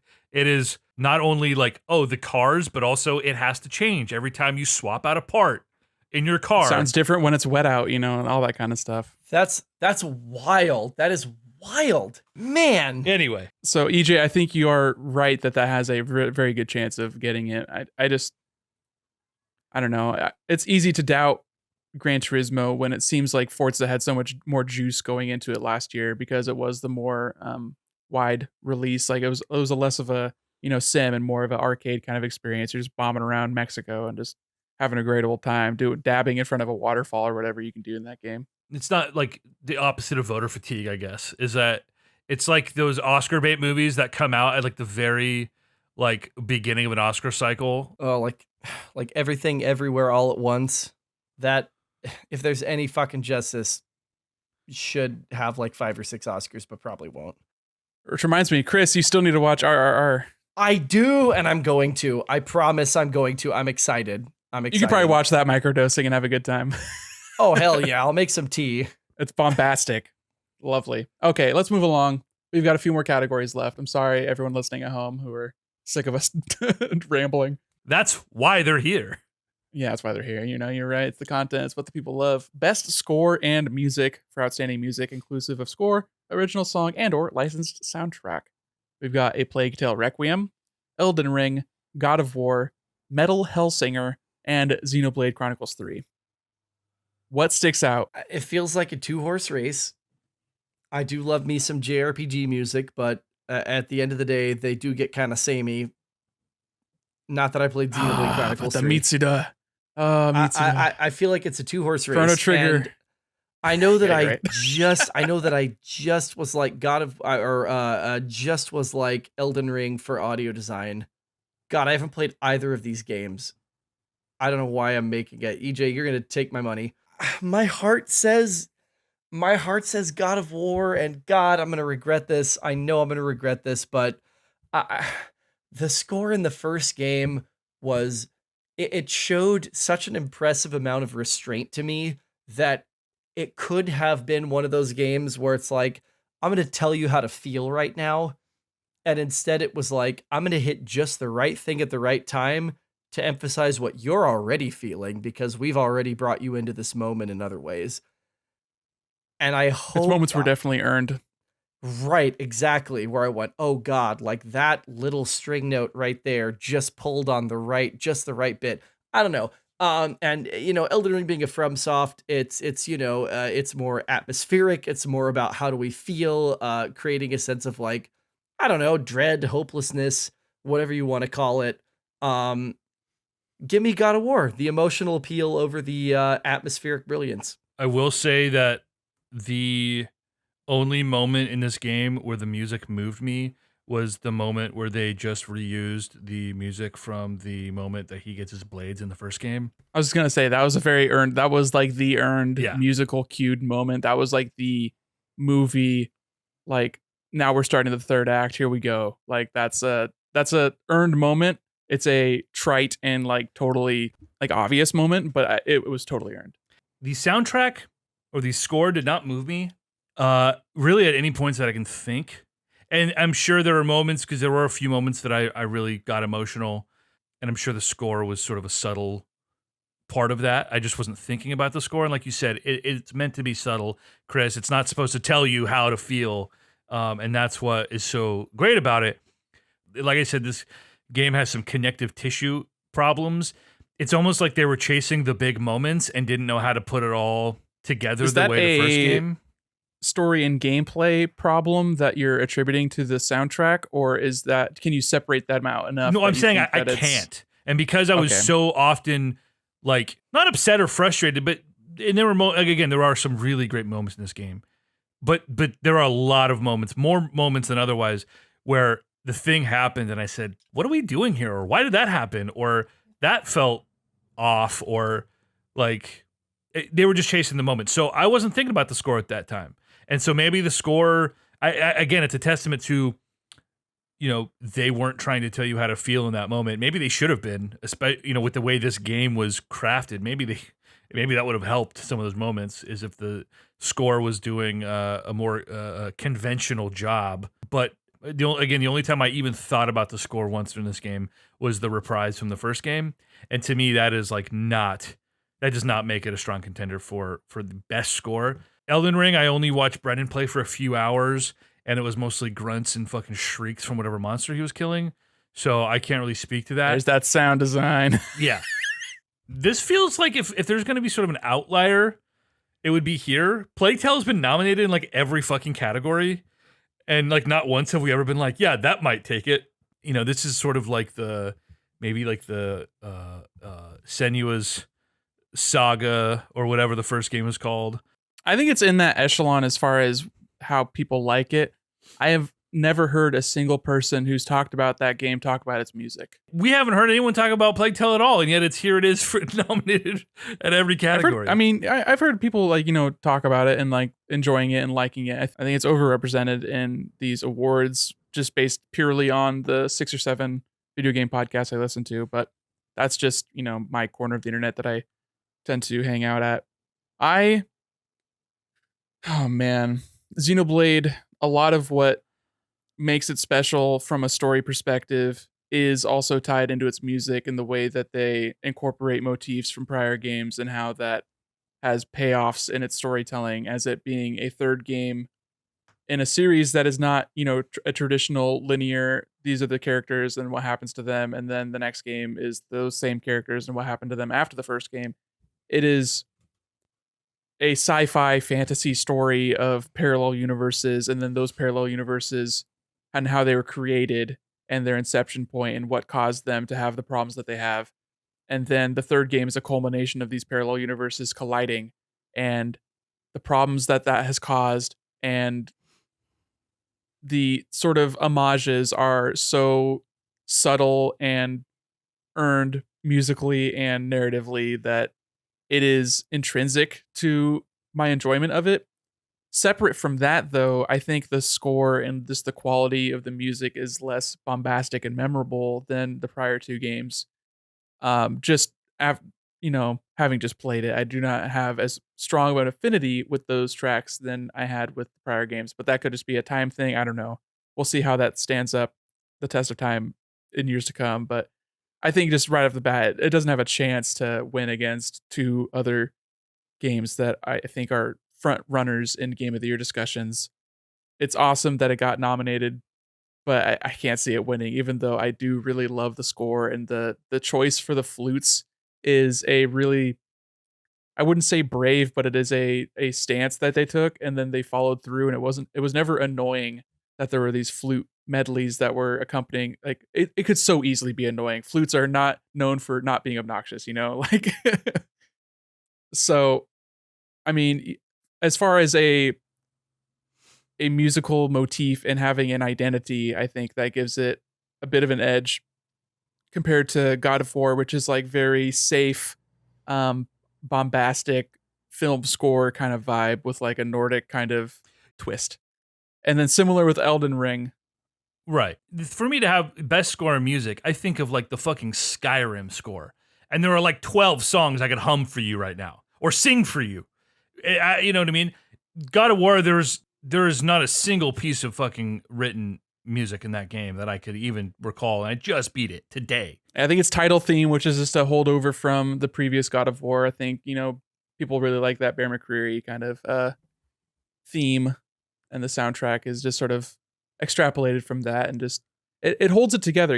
I think God of War's music fits it really well. It's soft when it needs to be soft, it's big when it needs to be big, and it's a very big game, so there's a lot of bigness that you're gonna be squeezing out of it, and it's just, I think it is like scored well. I don't know if that means it needs to stand out. I think video game music has such a long history of being so standout because they had to, cram a 30-second loop with enough character to be enjoyable but not be repetitive and annoying. And then from that, you get so many things that just like stand the test of time. And video games now just don't have that kind of restrictions, so they don't have that kind of creativity sort of forced into them. And as we chase more cinematic experiences, you kind of ape those sort of cinematic scores. And I think a lot of scores are just very forgettable in movies. Most of the Marvel movies have a very forgettable score, That's by design, though. For sure. It's the God of War thing, like Chris said, where it's like, you think of a Marvel movie, it's like the score does its job. There's a reason why you can name 3 prolific fucking composers working in Hollywood still, yet there are hundreds of movies that come out every year and tens of movies that like make hundreds of millions of dollars. You couldn't name a fucking composer for any of them. There's a reason. It's really hard to be the guy who is doing something nobody's heard or doing something so memorable, So to me, in that sense, Elden Ring and God of War, neither of those stick out to me. I totally feel your arguments about Xenoblade. Obviously, I didn't play it and I haven't watched anything about it. So I'm really torn between just going off script here or being safe, even though I don't think Elden Ring should probably win best score. I really don't know what I want to be. Have you already voted, Nick? I haven't yet. I'm so torn because yeah, it's tough. I don't think Xenoblade has the juice with the voting populace, but I just cannot remove myself from that as well. So it's tough. And I think Elden Ring, it's the first of the Souls type games that actually has like background music in areas, and it is so expertly done. It is as subtle as Breath of the Wild without being as empty. And I think that for a game that has that level of tension, but higher level of tension, because you can die so much easier in a game like Elden Ring compared to Breath of the Wild, what you're doing in an exploratory aspect is not the same. It is like in Breath of the Wild, you're climbing things, you're fighting like bokoblins, whatever. You might run into a stone talus. There's not a lot of threat. It's more just wonder. And in Elden Ring, it captures a different sort of side of that same coin where it is so hauntingly beautiful everywhere that you go, and there's a score that matches it. And it's so weird coming from a studio that's only really done boss music before. And their boss music was also as varied as traditional boss music of having bombast and choruses, but also having just a single piano playing a forlorn theme as you're fighting the final boss in Dark Souls 1. Like, that is so poignant and amazing. And Elden Ring is the only game in this like lineup that has such a variance in its music, it feels like. I don't know. I mean, just wandering around that world and just hearing the overworld theme. I listened to the soundtrack on Halloween this year because I just remembered being in the mines and just It's so ambient, but just haunting, and just it took me back to those locations and that stress and that tension. And like I just wanted to feel that for Halloween, because I was just like a cool sort of, I love video game music for Halloween. I think video game music is better than any other music for that holiday. But yeah, I mean, I think it does go to Elden Ring, because I think because from a shallow perspective, from just, someone who has played it and just remembers that title screen theme and just the timpanis, and it's just loud. It's so fucking loud. And then you're just on a journey for 150 hours. Man. And I think the music does contribute to that. You pretty much just convinced me, it feels like, but I just, again, all of our answers are the same here. It's, Chris went God of War. I did. I went God of War. Oh. So EJ goes Xenoblade and really just put the knife in my back. Yeah, come on, baby. No, Nick, I think you're right, though. I think that your experience, which is beautiful, and I hope is my experience when I get to Xenoblade 3. I don't know if you can have that same experience without playing the first two games, though. I think you can still love the music and, find a strong connection with those themes, but you can't, it is impossible to have the emotional resonance of a theme returning from a previous game without having played that previous game, especially a JRPG where you're spending like 20 hours in a zone and you know you're in Machina Forest because you've heard that music for 20 hours and you've been grinding out these stupid dinosaurs with your stupid furry friend.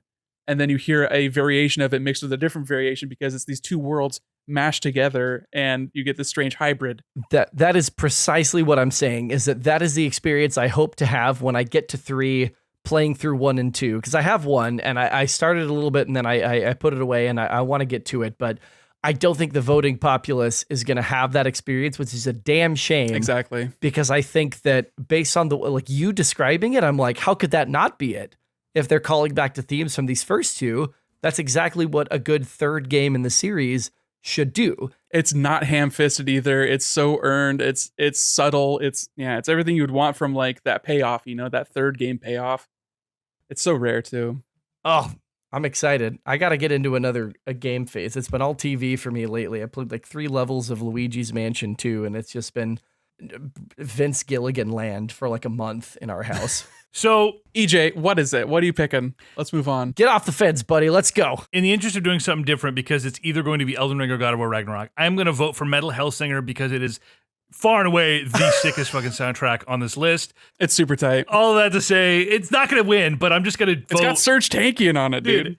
Wait, what? It's a fucking ripper of a soundtrack. Okay, I gotta set it to you, Chris. They contracted a bunch of metal vocalists from very well-known bands, and they had them like create songs for the game. It's a rhythm shooter where you shoot to the rhythm, like you're pumping your shotgun to the downbeat and like trying to pop off shots in your one and threes and stuff. It won't win, but it's fucking badass. Oh my god. It's like I could just vote for Elden Ring and be safe so that I don't lose a point to Nick. But I just don't give a shit. Chris voted differently on this one, so I'm safe just saying fuck it. That's the way you got to go, dude. Did I tell you guys I'm going to Sick New World in May? No, you have not. What is that? It is a metal festival in Las Vegas. I'm going with the bros, ostensibly for Josh's birthday, but System of a Down, Incubus, Papa Roach, Hoobastank, Evanescence. Oh, the OGs. I was going to say early aughts, like just Korn, like, I mean, it Disturbed. It's like everybody you can imagine. But we're going. It's like Ozfest from like 2008. I was literally going to say, is Ozzy playing?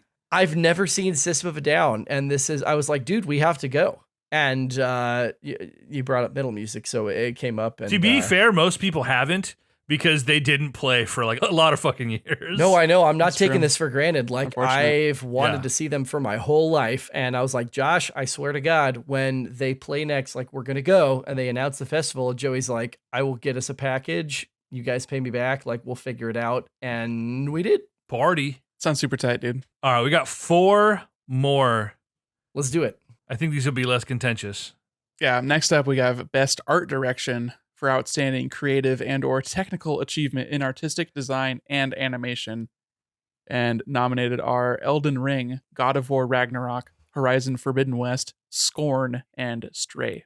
Can we just like bulldoze through a bunch of these that are obviously going to be Elden Ring? Like, It's Elden Ring. I mean, no, I mean, you know. Elden Ring has awesome art design. The enemies in that game are freaky. So good, dude. Oh my, you really have the bosses, man. We don't need to be contrarians about this. It's Elden Ring. it's just EJ, what do you think? It's just frustrating because, like, to me, every FromSoft game pretty much looks the same. And I'm sure if you're a fucking Dark Souls nerd, like, you know, the idea that Bloodborne and Dark Souls 3 look the same, like, people would lose their fucking minds. I understand they're influenced by very different things, but it's fucking all the same thing to me. And Elden Ring was more of the same when I watched Brendan play it. That's not how the voters are going to look at it. But is it good? To me, Dark Souls 3 was just like a less than polished, like, generic scary game to me. Like, Nick is obviously very well familiar with fucking FromSoft, and there's a lot of cool shit that they do, but like, to me, Dark Souls 3 looked like Bayonetta 2. Like, we were talking about like boss design and shit. It's obviously a little more like comical in Bayonetta, but like, to me, it was like, I don't know, like, it's the same, cut from the same cloth, like, which obviously is an interesting opinion to have, I'm sure. But You missed a lot of the best boss designs in Dark Souls 3. You stopped playing before you got. we stopped after the Pontius Pilate. You got to Pontiff? If you got that far, yeah. Yeah, I remember doing the catacombs with you. So yeah, Wolnir was really cool. Just the big ass skeleton with his big old golden bracelets and stuff. And then I still absolutely love the Abyss Watchers. I love that boss fight, both aesthetically from like the opening cutscene, whereas these two guys that are just killing each other, they're like the same person, but they're killing each other, and then one of them comes back to life and they're still killing each other. Yeah. And then you come in and you're fighting two of them, and the third one resurrects. You have to fight three of them. Like, that's such a badass boss, and then the lore behind it is so fucking cool. Yeah. See, Elden Ring is going to win this category, but again, if I'm going to hope to break away from Nick and beat him, I just have to hope for some flyers here. So when I think of the two most distinct games on this list, Scorn is obviously like the first thing that comes to mind. The fucking Geiger, you know, like it's gross. It's insane. It's different. It's wet. There are no games that look like this. And I did a lot of research on this game because I was going to pick it up at one point for our league, and I decided against it. I just thought it was too niche, and it was probably going to be a 70, and I was right. But it looks just fucking unhinged. And again, there are no games that look like it. So I want to vote for that.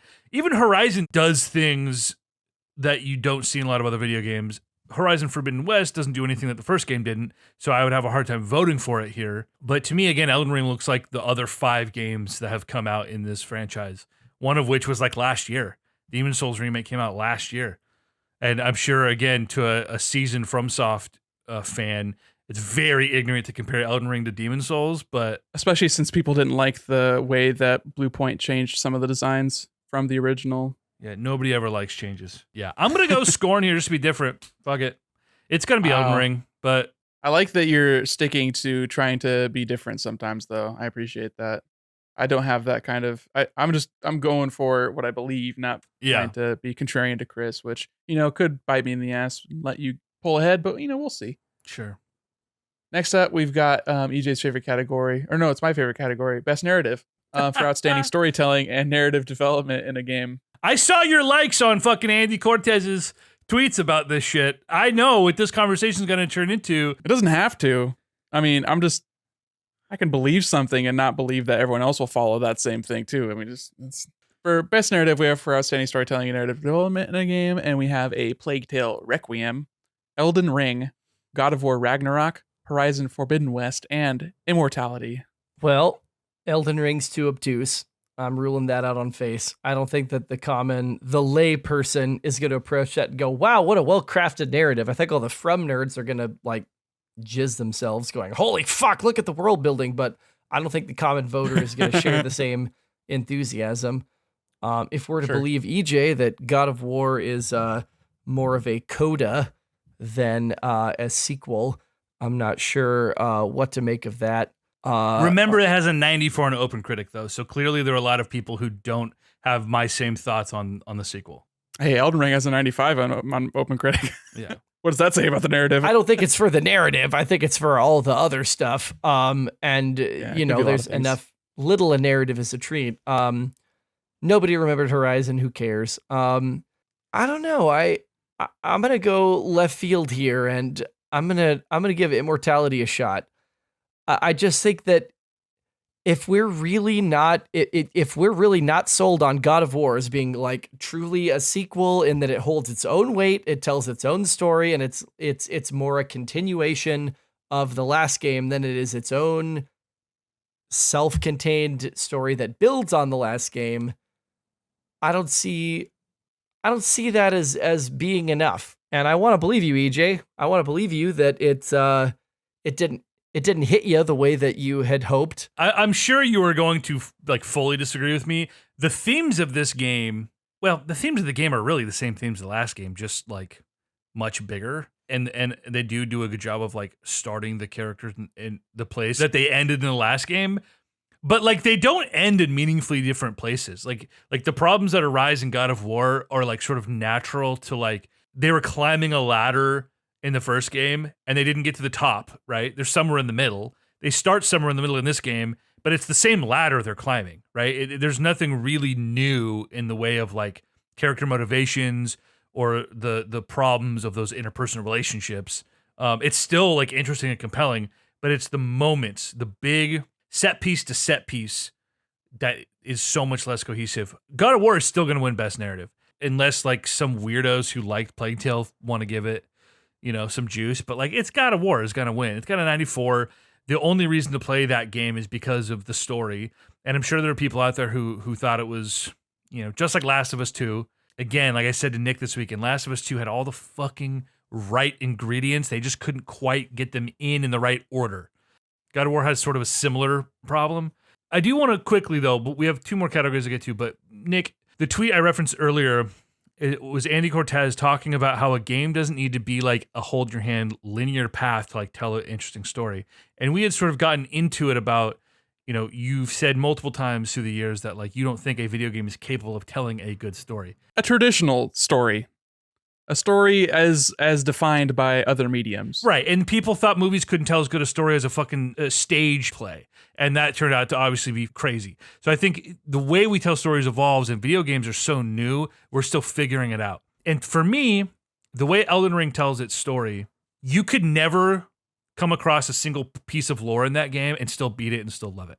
To me, that like excludes it from any best narrative discussions, period. God of War is a game that exists only for its narrative, almost to the point that the actual gameplay is more annoying than anything. It is just a movie cut together between just really tedious fucking puzzles that don't need to exist. Whereas the game like Horizon, even though people had problems with this particular narrative, and I didn't beat the game, so I can't speak to like the plot beat by beat, but like the way video games tell a story, in that there are things to both uncover and things that it tells you, but you have some sort of agency in how the events play out. That to me is how video games should tell compelling stories and do tell compelling stories. And the best, I don't want to say the best stories in games, because like God of War is a phenomenal story, not a phenomenal game in my eyes. Phenomenal story. But as games continue to evolve, it's the Horizon format that will hopefully push like narrative storytelling forward, in that it combines all of those methods and does so in a way that everything feels like, as a player, you're not just hitting circle occasionally to be a part of it, but you actually have agency over what's happening. So anyway, that's my case for why Elden Ring should not be in the discussion, despite the lore, however amazing the lore might be behind the scenes. It's like saying Destiny 2 had amazing lore. Maybe, but I didn't go to that website to find out, And to me, that's what like Elden Ring is like. You got to go to the wiki to really get into the lore of a FromSoft game. I think narrative doesn't have to just be cutscenes. I think narrative can be the story, the way you go to it, and the way it goes to you. I think a lot of the ways that FromSoft games tell their story is something that really you can only do in a video game or in like a book. It's more work. You have to work for it, and you have to do more investigation. But I don't think that precludes it from it being a good narrative. And like you saw in those tweets, I think that world building and lore is something that video games do the best out of all the mediums. And I think that is a integral part of storytelling. And I think it's the part that you can do while you're playing the game. And like you said, God of War gets in its own way. Like you don't want to be playing the game when you're that invested in the story. You'd rather just see the story. And if you aren't invested in the story, then you'd rather just get back to the game. So that is combative with you as a viewer of the story in that regard, and a participant in the game also. So they're at odds, and that's why I think that a lot of traditional storytelling does not work in a video game medium, because you want to be interacting with the game. You don't want to be just watching. Like, I would rather watch God of War Ragnarok as an HBO show than I would play it as a game, probably, at this point. And I probably will end up watching like a supercut of it on YouTube.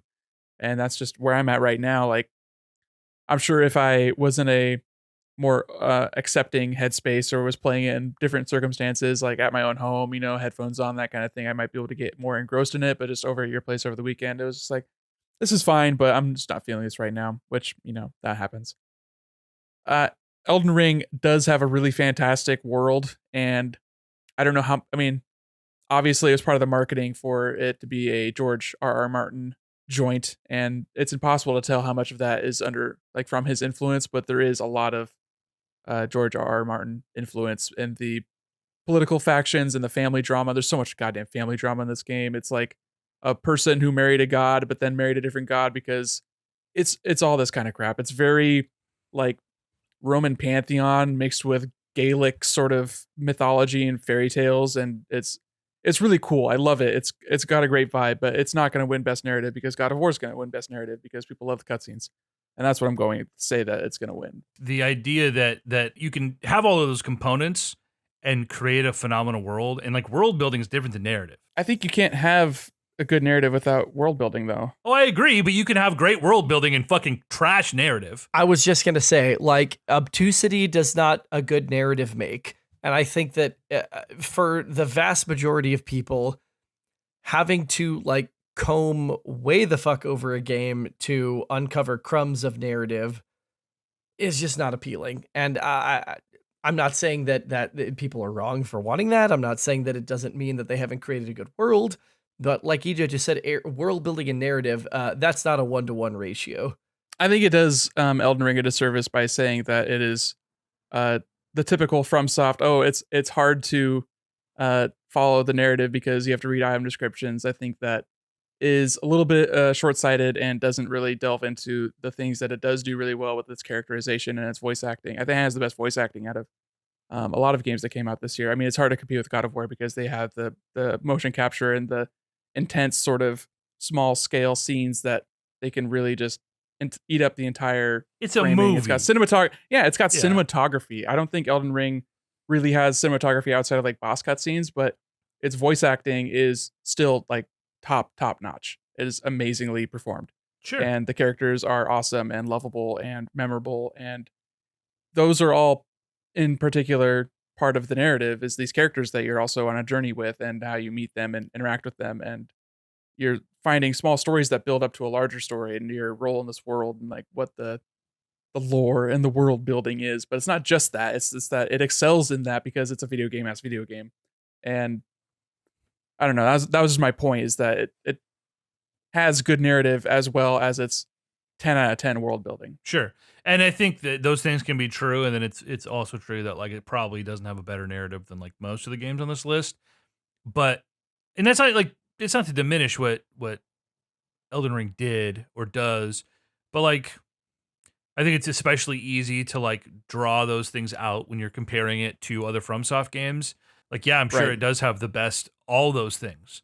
I mean, it's the highest fucking reviewed FromSoft game, isn't it? Like, it clearly does everything better than its predecessors. We know it's not going to win best narrative because it doesn't have a head that's saying, watch out behind you, brother, Brother. every 10 seconds while you're fighting against these more like hordes of just regular people, or your little boy who's making Joss Whedon puns like, oh, wow, Dad, you love loot.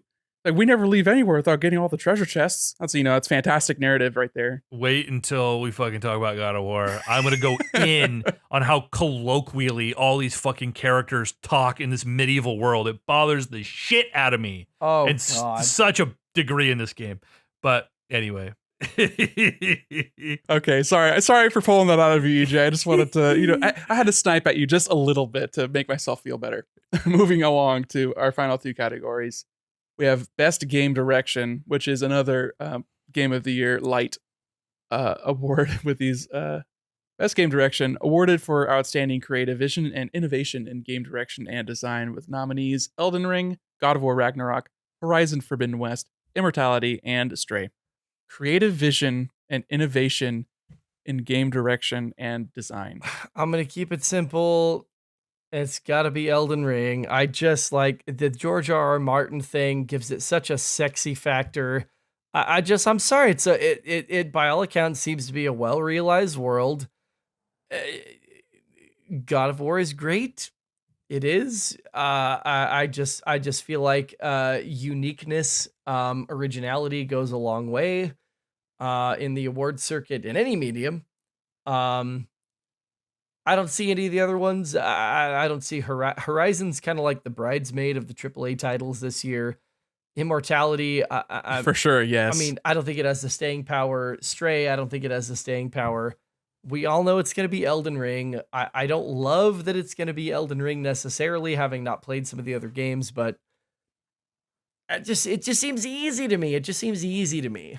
I want to talk about this category just a little bit before I let EJ start, but historically, I feel like this category has been less about game direction and more just direction. Death Stranding got this one in 2019, and I think it's because there were recognizable actors in that game. And I think that this is like, it says, game direction and design, but I think that historically the jury has voted on this based on like just regular ass direction. So I do not think that Elden Ring will get it in that regard, but if they're like, is that actually how they're going to vote? Like, that's what I'm going to have to guess, right? So I could easily see it being just God of War because it's fantastically directed. The acting is fabulous, and I think that's because of the direction. But if it's just like pure game design, like Elden Ring has this by a mile. God of War is just another God of War. Horizon is just another Horizon. Immortality is like a cool indie game, but it doesn't have the juice. Stray is a cat game, and it got there because of the cat perverts, but it's not going to have the juice overall.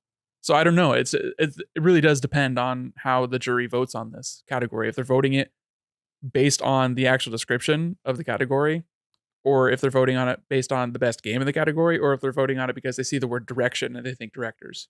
Yeah, that's tough. This is sort of the MVP award of, if Game of the Year is the fucking Larry O'Brien trophy, this is the MVP trophy. And it's like, how do you define the MVP?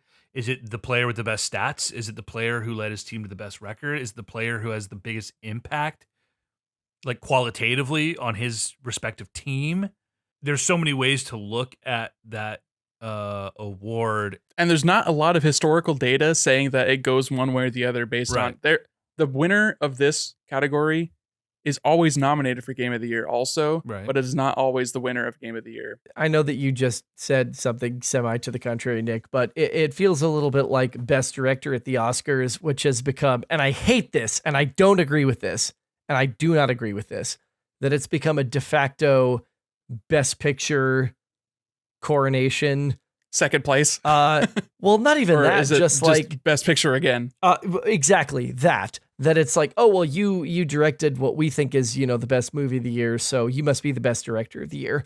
When you have, like last year, and this is, my own axe to grind as a Dune stan, that you have a film like that get nominated for literally every like editing, artistic category, audio, visual, costume design, but you don't nominate the guy that coordinated all of it for Best Director?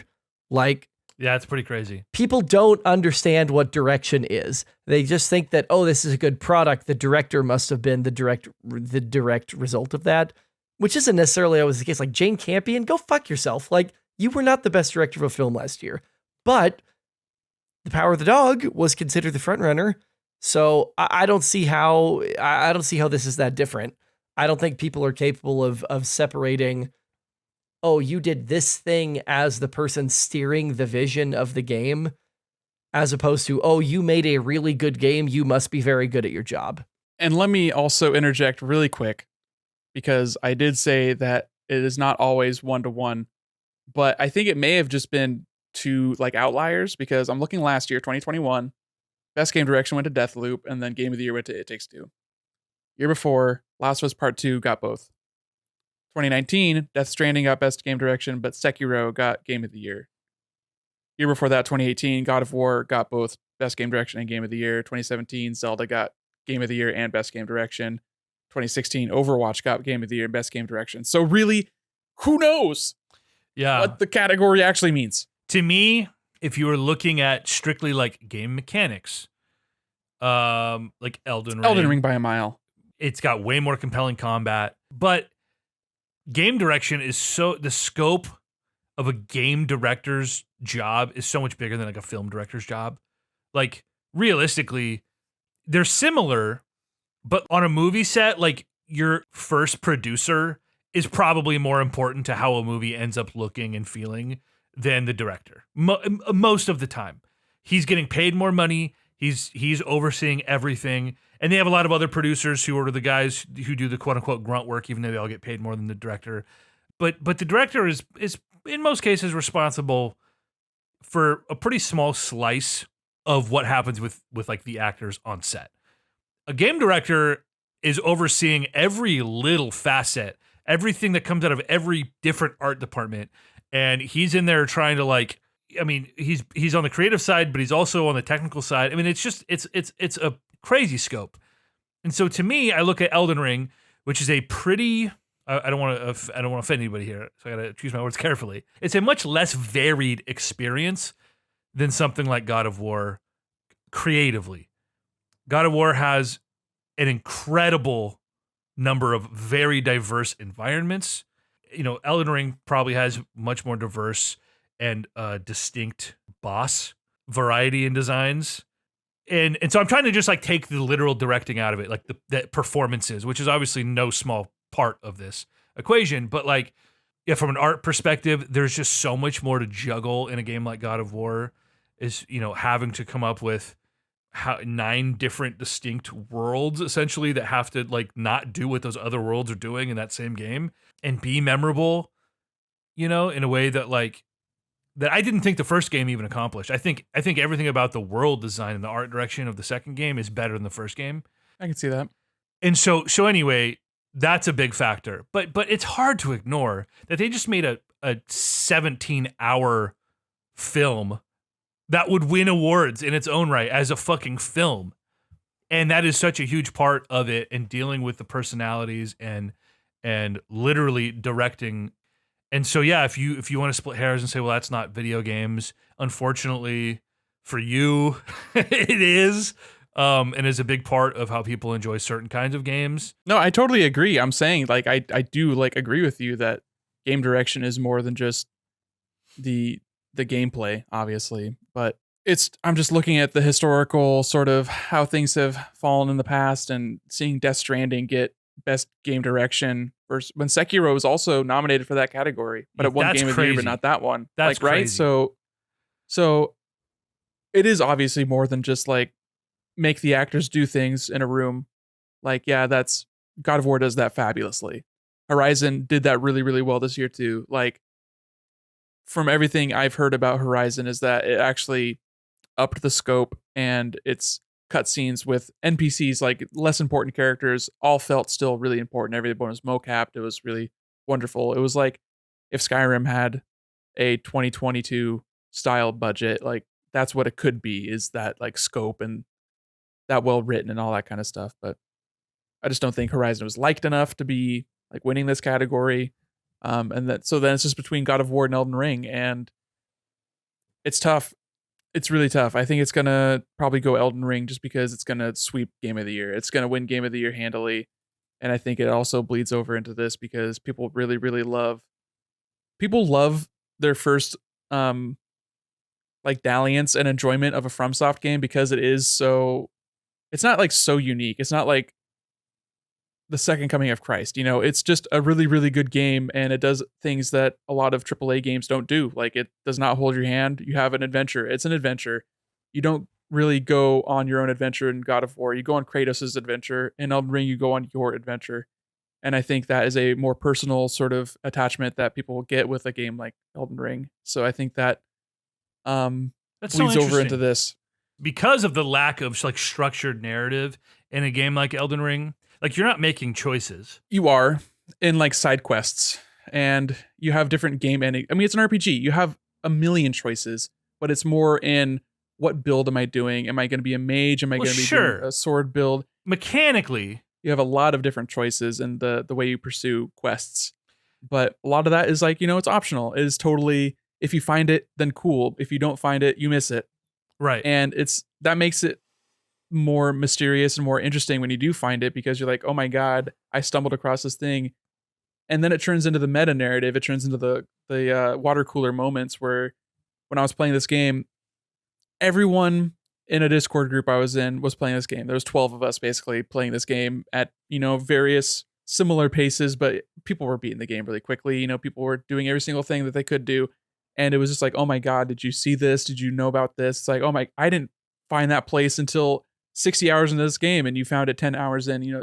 It's so varied, and that's part of the meta narrative. And that's like, it's hard to separate that from the actual experience of what the game is by itself, but that's part of the game is the way you experience it. So that kind of adds to it. I don't think it's hard to separate. I think those are amazing moments, and that's great when a game, you can have that experience with a game. Again, if you can beat a game essentially to completion, and I didn't experience like any of the optional stuff, and maybe that's 30 hours of content, but if I can beat the game and not experience that, like, it's hard to, if you beat the game, if you beat all the bosses, you have done side content. There are maybe 20 bosses that are optional, which you cannot get to without interacting with different characters. Like if you don't do Alexander the Jar's side quests and go to Jarburg and have this heart-wrenching story of this little Jar who wants to become a hero, and he's just like this little boy with a little British accent. He's like, oh, so you protect us. I want to become a great hero like Alexander. And another man stumbles in this village, and he ends up sacrificing himself, fighting off people that are like basically hunting these jars for their gooey bits inside, because they're full of the souls and blood of other fallen heroes. And that's why they have this heroic tendency to them. Like if you don't find that, then like you're going to miss out on a huge quest line that ends up with a boss fight against Alexander, this guy who we've helped out of a hole a couple times, because he's like this kind of a buffoon, but he helps you in a boss fight as well. And he's like this big jar, and he's great. Like there's a million moments like that. At the end of the day, if we're going to say that the director of a video game is responsible for every single iota of the player's possible experience within this game, regardless that's ridiculous. That's ridiculous to say. Is that not what you literally just said? That they're responsible for so much more than just actors in a room? This isn't best director, it's best direction. Which is responsible, and who is responsible for that if not the director of the game? Like, I'm sorry, I thought that was like a fairly straightforward dotted line to draw. Like, there's one person's name on the credits as director of that game. And if ultimately they have the yay or nay for all of the choices in this game, then regardless of whether or not every player is going to take every piece of content, we have to consider as Nick was saying, the holistic environment of these are all the things you can do. You don't have to do them, but if you do, look at the rewards that are there for you. How could it be anything other than Elden Ring? Like, are we really going to say, oh, God of War, because it's a movie, like it might as well be a film and we could just like walk you through all of these story beats? Or is it this world that it does everything that Elden Ring does, essentially, from a bird's eye view, but builds in that connective tissue in a way Elden Ring or any FromSoft game never has and probably never will. And that to me is the hardest part. Yeah, you can throw in everything in the world into a game, and some games have fucking tried. That doesn't make it good. Horizon is on this list. I was going to say, like, that is not Elden Ring. Come on, get off the fence, make your vote. Elden Ring will probably win this category. I'm going God of War. This is like one of the few categories I'm like strongly against Elden Ring winning against the competition. Like Elden Ring can do what it does amazingly, but if you're looking at the broad scope, like God of War just does more. You gave it a 7.5. You gave it a 7.5, and you're going to give it best game direction? That's above average? That's a fucking C, bro. That's not above average. That's 7. It's a C+. That's above average. 75 is a C, like period. You're out of your fucking mind with this shit. 70 is the fucking baseline. Oh my God. And you're going to say that's worthy of Jesus Christ. Is barely better than that. No, 5 would be mediocre. 7's average. Oh my God. Okay, EJ. So game of the year for you is God of War then? I'm guessing? No, huh? Game of the year is definitely going to be Elden Ring. And that is only because for some reason, people fucking went gaga for this game. And it was just the perfect confluence of, especially because Nick, actually, I don't know if you like this more than other FromSoft games, but all of my FromSoft game fans, like, easily were like, Elden Ring's not better than Dark Souls 2 or 3 or Bloodborne. It's better than Dark Souls 2. Maybe. It's better than Dark Souls 3. I don't know if it's better than Bloodborne. It performs better on PC, so that makes it a lot better. Bloodborne I find more interesting because I really like the setting and the eldritch horror of it. But that, I mean, that's a completely different. That's a different conversation. Elden Ring does more. It's just more. It's more. It's those games more. It's a lot of it.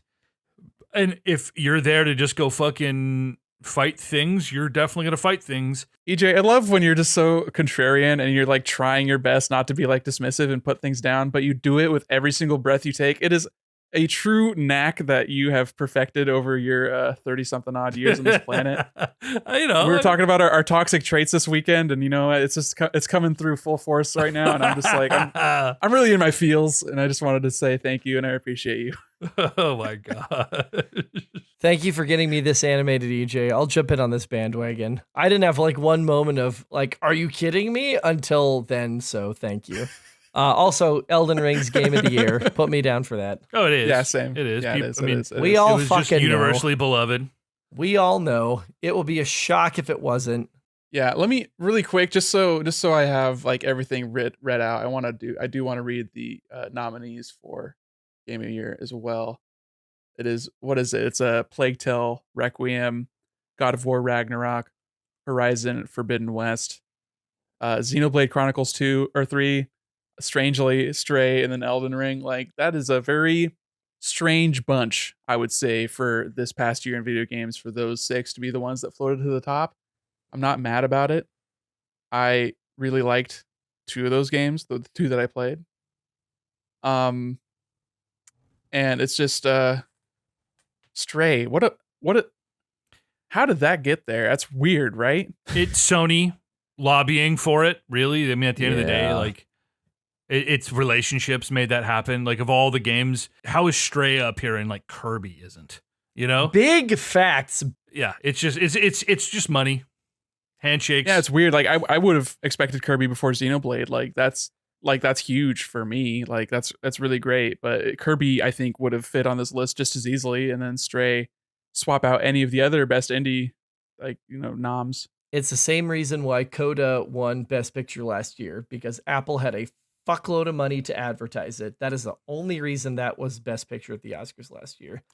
And that's how I feel about Elden Ring. It was the perfect confluence. It was the first real game that came out this year.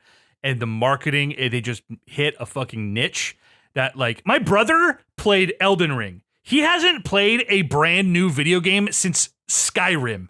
Okay? EJ, you should play Elden Ring. I mean, I'm not spending my money on it. Give me your Steam login. I might try it. But I'm like, I have so many other games to play. I already know FromSoft games really aren't for me. I've tried.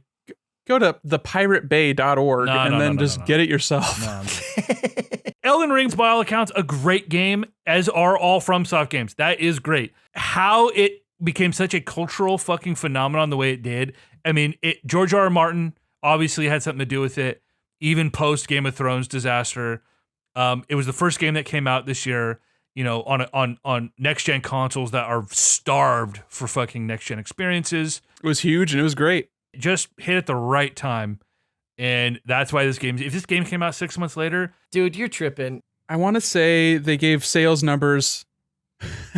Sorry, Chris. I want to say they just gave sales numbers that it broke 20 million. That's crazy. Like, that's a lot, right? Maybe, EJ, you just don't like it. And that doesn't affect its objective quality. Maybe that's I'm not what's arguing happening that here. It does. So get the but fuck out of here with this. How is this Game of the Year conversation? Like, come on, man. Like, it's not Sorry, for you. not 20, 17.5. 17.5. But still, that's a lot. That's a fuckload of copies. Like, Breath of the Wild won all that shit. Like, Breath of the Wild was not the best game that came out that year. People said literally it was the best video game of all time. We're going to go on this argument again? Wind Waker Chris sucks. is gone. Chris is Wind gone. Waker sucks. I said it. Zelda in general just sucks. I'm not afraid to say that. Breath of the Wild was far and away the greatest game that came out in 2017. I had a lot of fun with Super Mario Odyssey. That was a really fun game. I think it's the best 3D Mario game. No, that game's awful. Chris, you need to go back to it after playing that collection of the 3D All-Stars, because Mario Odyssey is truly a just fantastic time.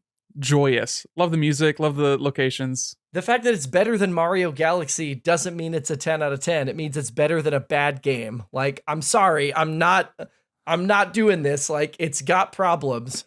Here, we want to talk about being objective in evaluating games right now. It's not good. Just because it's got Mario in it, that doesn't mean it's a 9 out of 10 automatically. There has never been a good 3D Mario game. Ever been a good 3D Mario game. I agree until Odyssey. Odyssey was the only good 3D Mario game.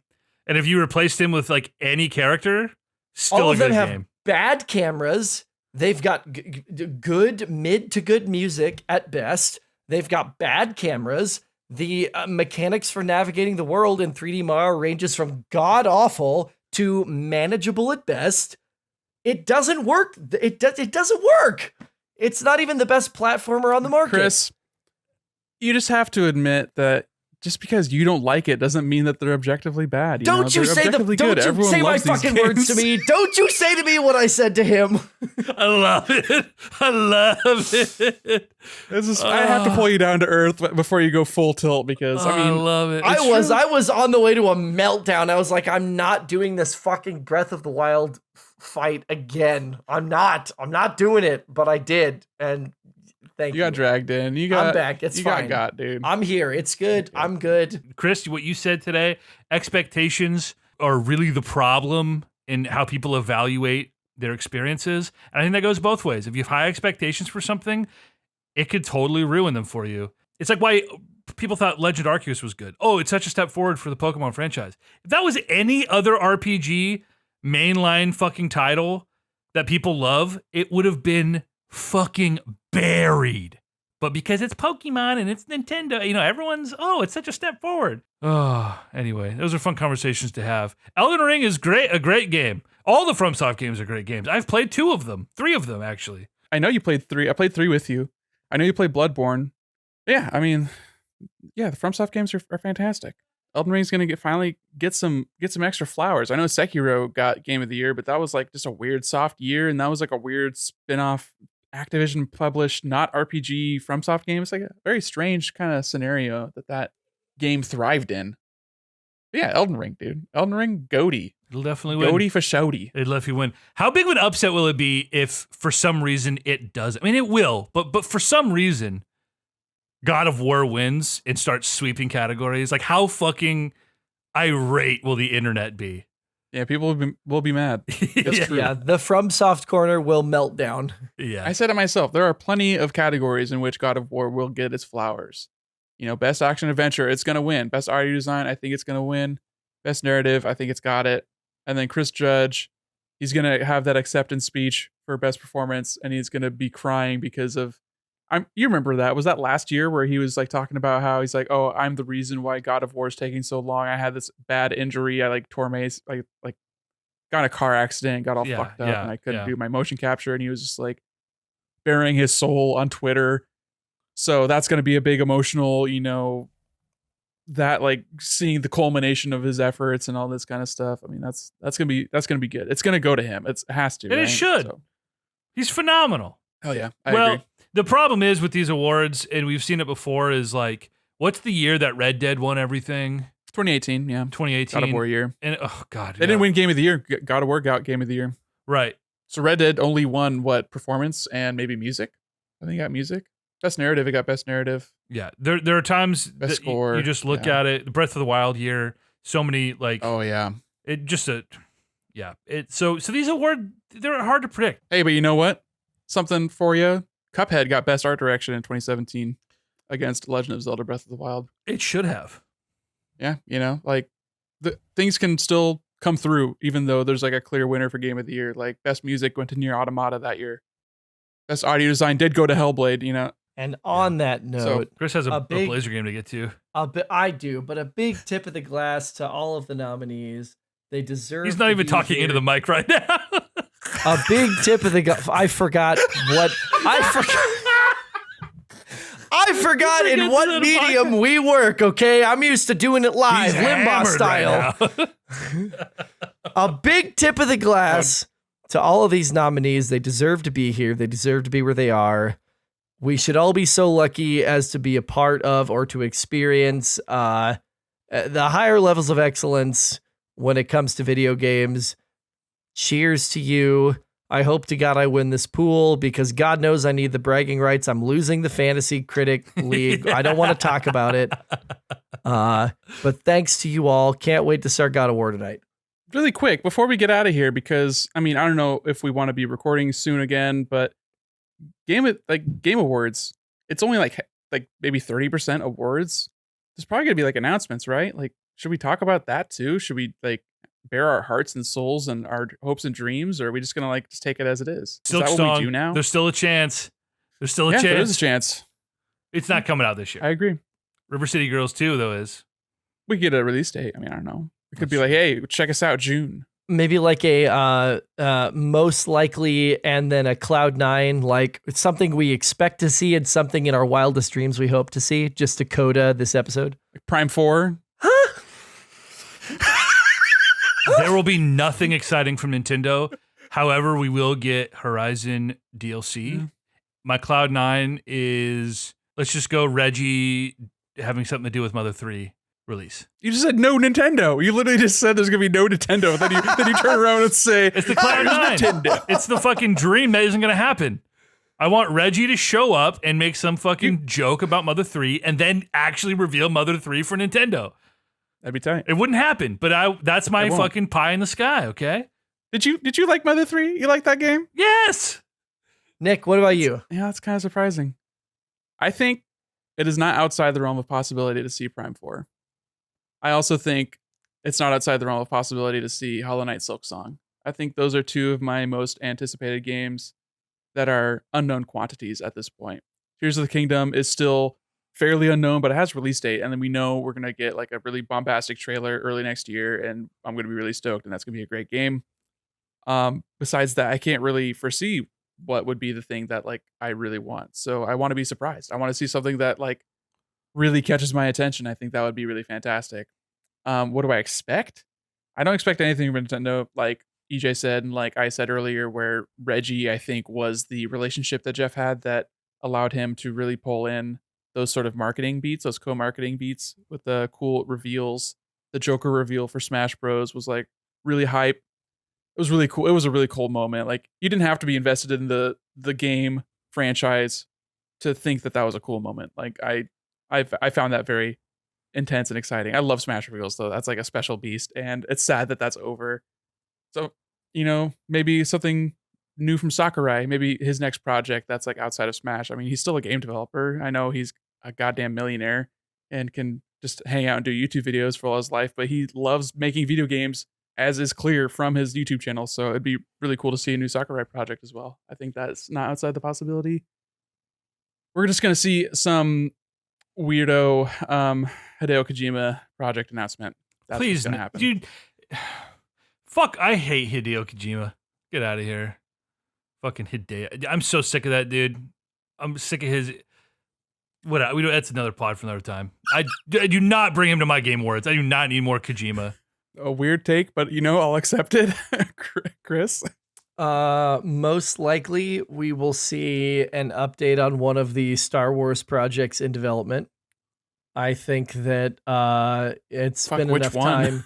Well, I'm not going to leave that to specificity. I'm going to leave that to the winds of chance. Okay. I'm just saying Star Wars. I think that we will see an update on one of the Star Wars projects that's in development. I think that's very likely. That the multiplayer shooter that's on Switch and mobile. Sure. I mean, maybe we'll see like another Eclipse teaser. I don't know, but I just think we're going to see something Star Wars. They're riding the wave of Andor. I just saw they're going to air the first 2 episodes of that on a bunch of like network television stations over the Thanksgiving break. They're feeling themselves. We're going to see some Star Wars. Actually, you know what? You know what I bet they do? I bet they announce a Mandalorian game and that Pedro Pascal is going to be a announcer for one of the categories. That could be cool. because of Last of Us next year. Yep, that's true. That's true. My pie in the sky. I mean, there's only one thing for me, and that is not even Metroid Prime 4. It's the trilogy. Like, if this Prime 1 remaster, HD update, whatever the fuck you want to call it, if it's really done, it's time to fucking show it. And I think that's all I could hope to see is confirmation that is really happening. I'm trying to forget that Prime 4 exists as long as possible. I think at this point, they are so the yoke on their neck from Prime 4 is such that they are deathly afraid of showing a Prime trilogy without having news about Prime 4, that they will not show one without the other. That is my speculation and my guess. I think you don't get a Prime trilogy until they say, hey, here's what Prime 4 looks like. Here is a release year that we might not even hit, but you will not see one without the other. I would buy it. Actually, that's not necessarily true. You could show Prime 4 and not do Prime Trilogy. Nintendo would be very happy to do just that as well. But if they are doing Prime Trilogy, they won't just be like, hey, here's Prime Trilogy. They do not want another Federation Force fiasco on their hands, which they probably blamed on it being a Metroid Prime game without having Samus as a playable character. But also, you need like the real game to be held up by the remake. The thing that's the filler, the gap, you know. Well, on that note, this has been the Console Crusade podcast. Chris, we got to talk Star Wars shows soon. Got a lot of thoughts. Just finished Andor. We're caught up to Andor. Oh God. Okay, We'll do it not another time. right now. Not at this moment. Yeah. Count me down!